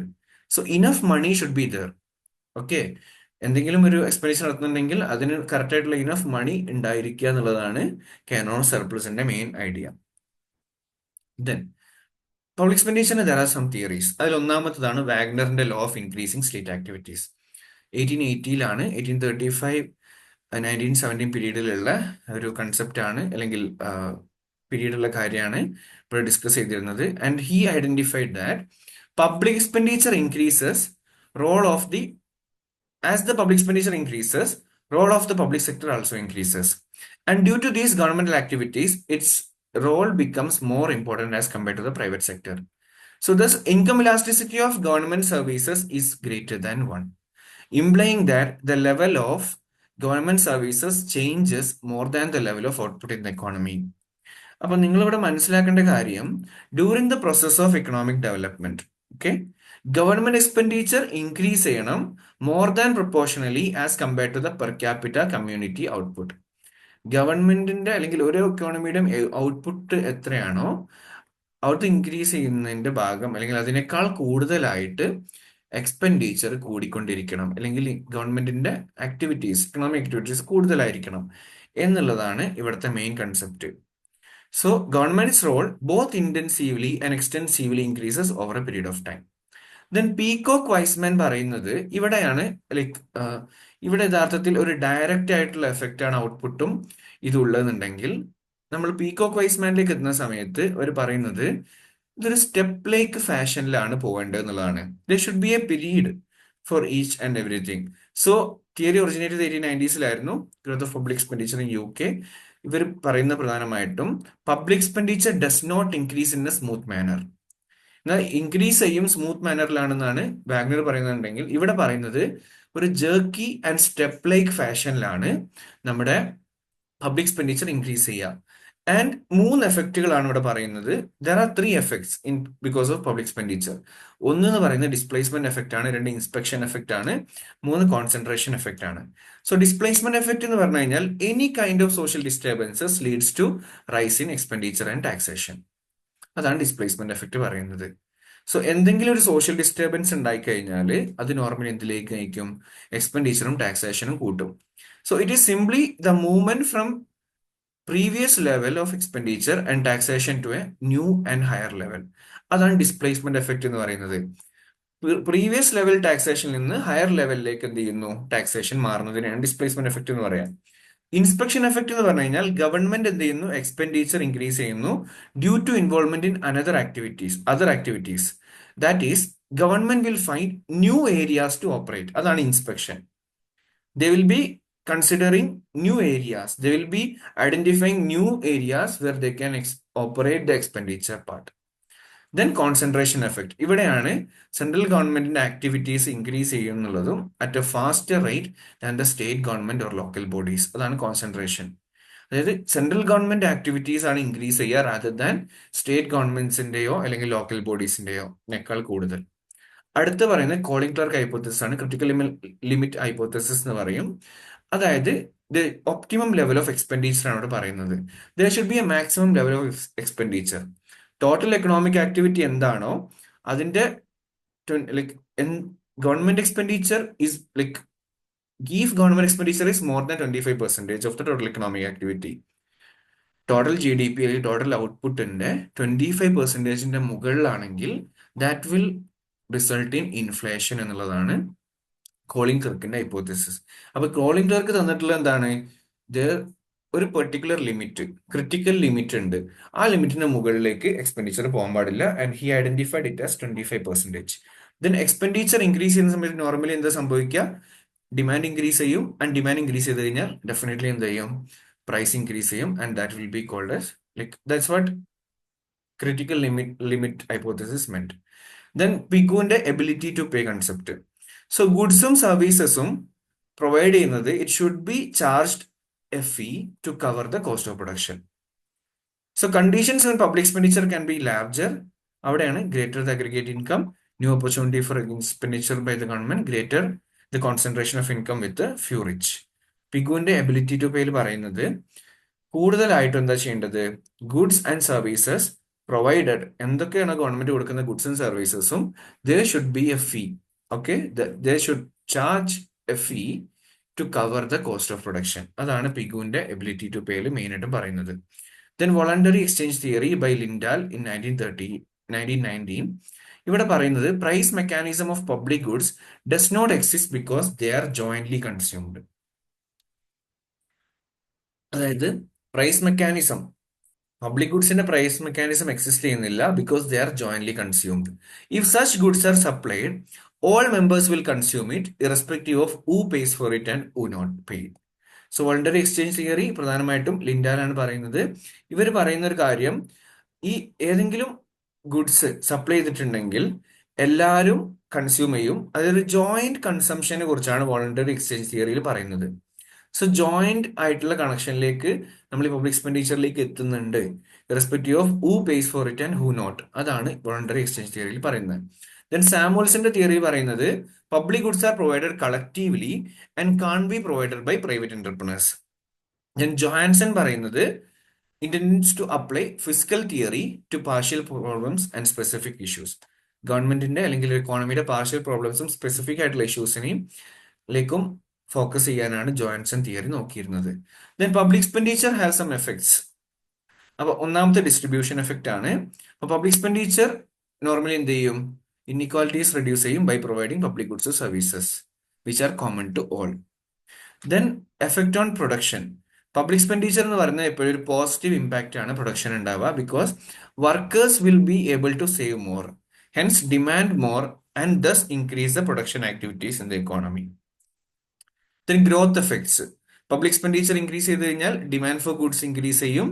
അതുകൊണ്ട് തന്നെ എന്ത് ചെയ്യും? Economic ആക്ടിവിറ്റീസും കൂടുതലായിരിക്കും. Growth will be higher. Then stability. So public expenditure level is changed according to the state of the economy and hence bringing about stability. So inflationന്റെ സമയത്ത് expenditure decrease ചെയ്യും, and during recessionary times ആണെങ്കിൽ expenditure increases ചെയ്യും. അതാണ് സ്റ്റെബിലിറ്റിന്റെ കേസിൽ പറയുന്നത്. അത്രയും കാര്യങ്ങളാണ് എക്സ്പെൻഡിച്ചറിന്റെ ഭാഗത്തുള്ളത്. And now we have to discuss what is public ഡെപ്റ്റ് ആൻഡ് ഇറ്റ്സ്. അപ്പൊ പബ്ലിക് ഡെപ്റ്റ് പ്രധാനമായിട്ടും എന്താണ്? ഗവൺമെന്റ് എപ്പോഴും കൂടുതൽ എന്താണ്? ഡെഫിസിറ്റ് ബജറ്റിംഗിലേക്കാണ് പോകുന്നത്. സോ നമുക്ക് കളക്ട് ചെയ്യാൻ പറ്റുന്ന റവന്യൂവിന്റെ മുകളിലേക്ക് നമുക്ക് എന്തുണ്ട്? എക്സ്പെൻസസ് ഉണ്ട്. സോ ആ expenses will meet through public ഡെപ്റ്റ്. Okay. Then public debt is used to finance public expenditure when revenue is not enough. Public debt is also taken to create social overhead capital, productive ആയിട്ടുള്ള എക്സ്പെൻഡിച്ചറിന് വേണ്ടിയിട്ട്. And it can be beneficial in expanding the education and health services in the economy, finance the development plans. ഇത്രയും കാര്യങ്ങളാണ് reason ആയിട്ട് പറയുന്നത്. Internal versus external. Within country ആണെങ്കിൽ internal ആണ്. Okay. അതേസമയം external ആവുന്ന സമയത്ത് we are taking from a foreign currency. Okay. And internal ആവുന്ന സമയത്ത് there is no extreme impact, whereas there is much impact when it comes to external ഡെപ്റ്റ്.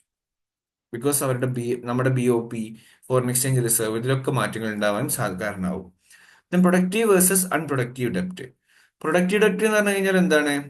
നമ്മൾ financing നടത്തുന്നു അല്ലെങ്കിൽ ഡെപ്റ്റ് എടുക്കുന്നു, കട എടുക്കുന്നു for a productive method. Okay. Productive debts are those which are fully covered by assets of equal or greater value. Unproductive ഡെപ്റ്റ് എന്ന് പറഞ്ഞു കഴിഞ്ഞാൽ in nature and not necessarily self liquidating. Unproductive ആയിട്ടുള്ള ഡെപ്റ്റ് ആവുന്ന സമയത്ത് that doesn't lead to rising growth rate in future. Therefore it is more harmful for the economy. Okay. അപ്പം unproductive ഡെപ്റ്റ് ആണോ പ്രൊഡക്റ്റീവ് ഡെപ്റ്റ് ആണോ കൂടുതൽ ഹാർംഫുൾ ആവുന്നത്? പ്രൊഡക്റ്റീവ് അല്ല, അൺപ്രൊഡക്റ്റീവ് ആണ്. So short, medium and long term ഡെപ്റ്റ്. ഷോർട്ട് ടേം പോകുന്ന സമയത്ത് it matures within 3 to 9 months.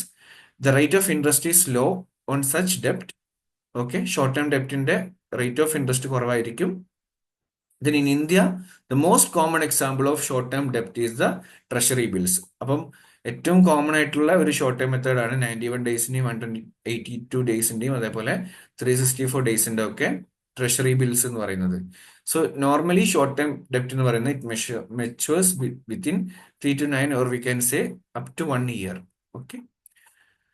Medium ഡെപ്റ്റ് എന്ന് പറഞ്ഞു കഴിഞ്ഞാൽ അപ് ടു 5 years ആണ്. 1 to 5 years ആണ് മെയിൻ ആയിട്ടും പറയാം. സോ ലൈക്ക് എത്രത്തോളം കാലത്തേക്കാണ് ഡെപ്റ്റ് എടുക്കുന്നതിന്റെ അടിസ്ഥാനത്തിലാണ്. ലോങ് ടേം എന്ന് പറഞ്ഞു കഴിഞ്ഞാൽ ഫോർ 10 or more years ആണെങ്കിൽ ലോങ് ടേം ആണ്. So rate of interest is very high on long term ഡെപ്റ്റ്. സോ റെഡീമബിൾ വേഴ്സസ് ഇറെഡീമബിൾ ഡെപ്റ്റ്. സോ റെഡീമബിൾ എന്ന് പറഞ്ഞു കഴിഞ്ഞാൽ ഇറ്റ് ഈസ് ദ ഡെപ്റ്റ് which the government promises to pay off at some future pre decided date.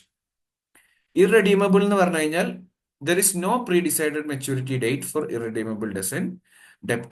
Under these regular interest payments are made but dozen guarantee about the, അതായത് ഇപ്പം ഒരാൾ പൈസ അല്ലെങ്കിൽ ഒരു ബാങ്ക് ഇറഡീമബിൾ ഡെപ്റ്റ് ആണ് കൊടുത്തതെന്ന് വിചാരിക്കുക, ഇവർക്ക് ഇൻട്രസ്റ്റ് റേറ്റ് കിട്ടിക്കൊണ്ടേയിരിക്കും. But there is no provision that they should give the total principal amount as decided. So there will be no pre decided maturity date. Decided maturity date ഉള്ളത് redeemable ആണ്. Then funded and unfunded ഡെപ്റ്റ് ഉണ്ട്. അവിടെ നമ്മൾ long term ഡെപ്റ്റ് which comprise of securities which are marketable in the stock exchange and separate fund is created for the repayment of the same.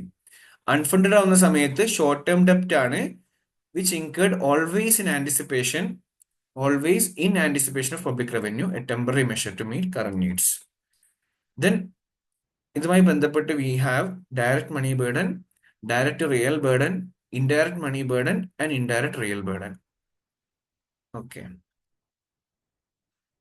So there are some burdens. Okay. Definitely നമ്മൾ ടാക്സിൽ പറയുന്ന പോലെ തന്നെ ടാക്സിൽ നമ്മൾ എന്താ പറഞ്ഞിരുന്നത്, tax have some burden. Okay, sometimes it can be shifted. അതേപോലെ public ഡെപ്റ്റിനും there are some burden. So direct money burden ആണ് ആദ്യം നമ്മൾ പറയുന്നത്. Tax burden imposed on the public and it is equal to the sum of money payments for interest and the principal components. അതാണ് direct money burden എന്ന് പറയുന്നത്. അപ്പം all transactions connected with an internal debt resolve themselves into a series of transfers. Then direct real burden എന്ന് പറഞ്ഞു കഴിഞ്ഞാൽ real burden of public debt refers to the distribution of tax burden and public securities among the people. So in a sense, it is a hardship of sacrifice. The government, like when the government pays interest with principal to the bondholders, it results in the transfer of purchasing power from poor to rich. അപ്പോൾ നിങ്ങളോട് മനസ്സിലാക്കേണ്ട ഒരു കാര്യം, direct real ബേർഡനും direct മണി ബേർഡനും ഉണ്ട്. മണി burden എന്ന് പറഞ്ഞു കഴിഞ്ഞാൽ ഈ പറയുന്ന പബ്ലിക് ഡെപ്റ്റിന്റെ ആ ഒരു എഫക്റ്റ്, അല്ലെങ്കിൽ പബ്ലിക് ഡെപ്റ്റ് എത്രയാണോ ഉള്ളത്, ഇത് it's going to be paid through directly, the effect will be on people as well. Direct money burden എന്ന് പറയുന്നത് അത് എങ്ങനെയായിരിക്കും, മണി ബേസിസിലായിരിക്കും. അതേസമയം ഇവിടെ റിയൽ ബേർഡൻ ആവുന്ന സമയത്ത് ആൾക്കാരുടെ പർച്ചേസിംഗ് പവർ മാറുകയും അങ്ങനത്തെ രീതിയിൽ റിയൽ ബേർഡനിലേക്ക് മാറുന്നുണ്ട്. ദെൻ ഇൻഡയറക്റ്റ് മണി ബേർഡൻ എന്ന് പറയുന്ന സമയത്ത് the loans raised by the government leads to the creation of additional demand for goods and services and in case of the supply shortages can lead to the higher prices. അതാണ് indirect money ബേർഡനിൽ normally ഉണ്ടാവുക. There is also indirect money burden of external ഡെപ്റ്റ്. So loan repayment by the debtor country implies more exports of goods and services to the creditor country. So debitor ആവുന്ന സമയത്ത് thus a debtor country experience a fall in welfare of the community. Indirect real burden ഉണ്ട്. അത് പ്രധാനമായിട്ടും internal ഡെപ്റ്റിൽ നോക്കുന്ന സമയത്ത് additional indirect real burden on the community ആയിരിക്കും. And this is mainly because of the taxation required for servicing the ഡെപ്റ്റ്. Indirect real burden എക്സ്റ്റേണലിലും ഉണ്ടാവാറുണ്ട്. നോർമലി എന്തായിരിക്കും, ഗവൺമെന്റ് ഇമ്പോസസ് ടാക്സ് ഇമ്പോസ് ചെയ്യുന്നു ടു ഫിനാൻസ് എക്സ്റ്റേണൽ ഡെപ്റ്റ്, but taxes have incentive effect. Money ബേസിസിൽ ഉണ്ടാവുന്ന ബേർഡനും ഉണ്ട്, അതേപോലെ ഇൻഡയറക്റ്റ് ആയിട്ടും അതുണ്ട്. അതേ സമയത്ത് റിയൽ ആയിട്ടുള്ളതും ഉണ്ട്, അതിലും ഇൻഡയറക്റ്റ് ആയിട്ടുള്ള റിയൽ ബേർഡനും ഉണ്ട്. ദെൻ പബ്ലിക് ഡെപ്റ്റ് have some effect on consumption, investment പോലുള്ള കാര്യങ്ങളിലൊക്കെ എന്തുണ്ട്, എഫക്റ്റ് ഉണ്ട്. അതിലാദ്യം പബ്ലിക് ഡെപ്റ്റ് കൺസംഷനുള്ള എഫക്റ്റ് എന്ന് പറയുന്നത്, the consumption is curtailed and hence has harmful consequences like deterring growth of the economy, etc. And it is because people buy securities from their personal disposable income which reduces the consumption. ഇപ്പൊ ആൾക്കാർ normally public ഡെപ്റ്റ് ഉണ്ടായി കഴിഞ്ഞാൽ എക്കോണമിയിൽ ഉണ്ടാവുന്ന ഇൻകവും അതേപോലെ എക്കണോമിയിൽ ഉണ്ടാവുന്ന പൈസക്ക് കുറവായിരിക്കും. So അതുകൊണ്ട് തന്നെ കൺസംഷൻ എന്ത് ചെയ്യേണ്ടി വരും, കുറയുന്ന ഒരു കണ്ടീഷനിലേക്ക് പബ്ലിക് ഡെപ്റ്റ് ഉണ്ടാവും. ഇനി ഇൻവെസ്റ്റ്മെന്റിൽ എങ്ങനെയാണ് എഫക്റ്റ് ഉണ്ടാവുക, പബ്ലിക് ഡെപ്റ്റ് എപ്പോഴും they leaves less finance for appropriate amount of investment activity to take place. If the government borrows from the central bank of the economy, then the public debt would not have any effect on the investment levels in the economy. So government എന്ത് ചെയ്യുന്നുണ്ട്, central ബാങ്കിൽ നിന്നാണ് വാങ്ങുന്നതെന്ന് വിചാരിക്കുക. അപ്പൊ public ഡെപ്റ്റിന് എന്തുണ്ടാവില്ല, ഒരു എഫക്റ്റും ഉണ്ടാവില്ല investment ലെവൽസിൽ. അപ്പം ഇൻവെസ്റ്റ്മെന്റിന്റെ കേസ് നോക്കുന്ന സമയത്ത് നോ എഫക്റ്റ് ആണ് when they are buying from the central bank of their economy. Then and however നമ്മൾ എന്ത് ചെയ്യാണ്, ചില കേസിൽ നമ്മൾ ഇൻവെസ്റ്റ്മെന്റ് കുറയാനുള്ള സാധ്യതകളും ഉണ്ട്. അതാണ് പിന്നെ കൊടുത്തുള്ളത്. ഇഫ് ഡെപ്റ്റ് is borrowed from individuals or investment houses then it will be reducing the investment. Then ഡിസ്ട്രിബ്യൂഷന്റെ കേസിൽ പറയുന്ന സമയത്ത് inequalities increase due to public ഡെപ്റ്റ്. സോ പബ്ലിക് ഡെപ്റ്റ് ഉണ്ടാവുന്ന സമയത്ത് it leads to unjustified transfers and government liquidity increase ചെയ്യുന്ന അവസ്ഥ ഉണ്ടാവും. ആൻഡ് ഇഫ് പബ്ലിക് ഡെപ്റ്റ് is taken for importing luxuries in the economy, normally എന്ത് ചെയ്യാൻ പറ്റില്ല, പൂറിന് അത് അഫോർഡ് ചെയ്യാൻ പറ്റില്ല, which means there is actually inequality.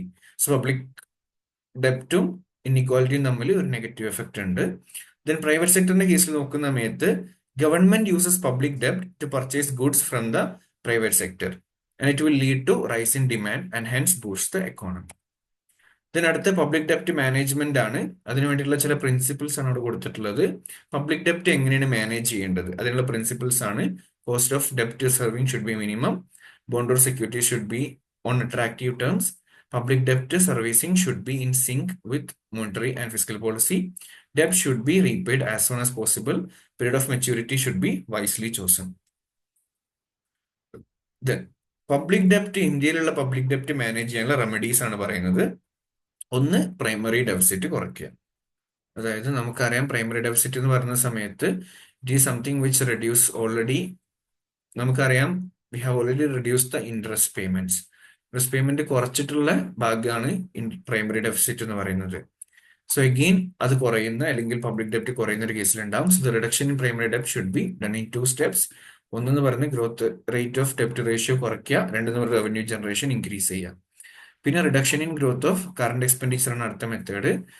അതിൽ ചെല്ലയ്യ പറയുന്നത് there are some suggestions for the reduction in growth of current expenditure. ഒന്ന്, റിഡക്ഷൻ എക്സ്പെൻഡിച്ചർ ഉണ്ട് government staff, reduction in subsidies, liquidation of public debt, then reduction in subsidy to public enterprises, then reduction in government civilian employment. ഇത്രയും കാര്യങ്ങളാണ് നമുക്ക് അവിടെ പറയാനുള്ളത്. ഇത്രയേ ഉള്ളൂ കാര്യങ്ങൾ. അപ്പം എല്ലാ ഭാഗവും ഒന്ന് വായിച്ചു നോക്കുക. എക്സാം ഒരു ടെസ്റ്റ് ഉണ്ടായിരിക്കും, അതൊന്ന് അറ്റൻഡ് ചെയ്യുക. ബാക്കി കാര്യങ്ങളൊക്കെ എന്തെങ്കിലും ഡൗട്ട് ഉണ്ടെങ്കിൽ ചോദിക്കുക. And that's all. ഇത്രയേ ഉള്ളൂ പബ്ലിക് ഫിനാൻസിൽ. Okay. If you have anything to ask or എന്തെങ്കിലും വായിക്കുന്ന സമയത്ത് ഡൗട്ടോ കാര്യങ്ങളൊക്കെ വരുന്നുണ്ടെങ്കിൽ ഒന്ന് ചോദിക്കണേ, ഒന്ന് പറയണം. എന്നാൽ മാത്രമേ നമുക്കത് ക്ലിയർ ചെയ്യാൻ പറ്റുള്ളൂ. സാർ, ഓ, റെഡീമബിൾ ആൻഡ് നോൺ റെഡി അതൊന്ന് പറയൂ. റെഡീമബിളും ഇറെഡീമബിളും അല്ലേ? അതെ അതെ അതെ. ഓക്കെ. സോ റെഡീമബിൾ എന്ന് പറഞ്ഞു കഴിഞ്ഞാല് ചില കേസിൽ ഒരു പ്രീ ആയിട്ടുള്ള അതൊരു തരം എക്സാമിന് ചോദിക്കാറുണ്ട് റെഡീമബിളും ഇറെഡീമബിളും. അപ്പം നോർമലി റെഡീമബിൾ എന്ന് പറയുന്ന സമയത്ത് ഒരു പ്രീ ഡിസൈഡഡ് ഡേറ്റിൽ ഗവൺമെന്റ് തന്നെ ഈ എന്താണോ അവരെടുത്തിട്ടുള്ള ലോണോ അല്ലെങ്കിൽ ഏത് രീതിയിലുള്ള ഡെപ്റ്റ് ആണെങ്കിലും ആ ഡെപ്റ്റ് തിരിച്ചടയ്ക്കും അങ്ങനത്തെ രീതിയിലുള്ളതാണ് ഡെപ്റ്റ് റെഡീമബിൾ ആവുക. റെഡീം ചെയ്യുന്ന ടൈപ്പ്, അതായത് തിരിച്ച് ഒരു പെർട്ടിക്കുലർ ടൈമിൽ ആ പറഞ്ഞ കടം അല്ലെങ്കിൽ ഡെപ്റ്റ് തിരിച്ചടയ്ക്കുന്ന രീതി. ഇറഡീമബിൾ എന്ന് പറഞ്ഞു കഴിഞ്ഞാൽ ഒരു മെച്യൂരിറ്റി ഡേറ്റും അതിനുണ്ടായിരിക്കില്ല. വേണമെങ്കിൽ ഗവൺമെന്റ് എന്ത് ചെയ്യും, തിരിച്ചു കൊടുക്കും principles, but still they will give interest payment for that. അതാണ് ഇറഡീമബിൾ ഡെപ്റ്റ് എന്ന് പറയുന്നത്. ഒന്ന് എന്ന് പറഞ്ഞ് പ്രീ ഡിസൈഡഡ് ആയിട്ടുള്ള ഡേറ്റിൽ ആ ഡെപ്റ്റ് തിരിച്ചടയ്ക്കുന്ന രീതിയാണ്. ഇറഡീമബിൾ ആവുന്ന സമയത്ത് there is no prescribed maturity date.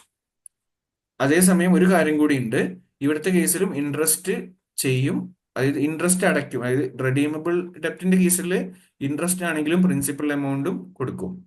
അതേസമയം ഇറഡീമബിൾ ആവുന്ന സമയത്ത് ഇൻട്രസ്റ്റ് പേയ്മെന്റ് മാത്രമേ കൊടുക്കുള്ളൂ. പക്ഷെ അതേ സമയത്ത് പ്രിൻസിപ്പൽ എമൗണ്ട് ചിലപ്പം കൊടുക്കും, ഉറപ്പില്ല. Doesn't guarantee about the principal amount. Clear ആണോ? Okay okay, clear.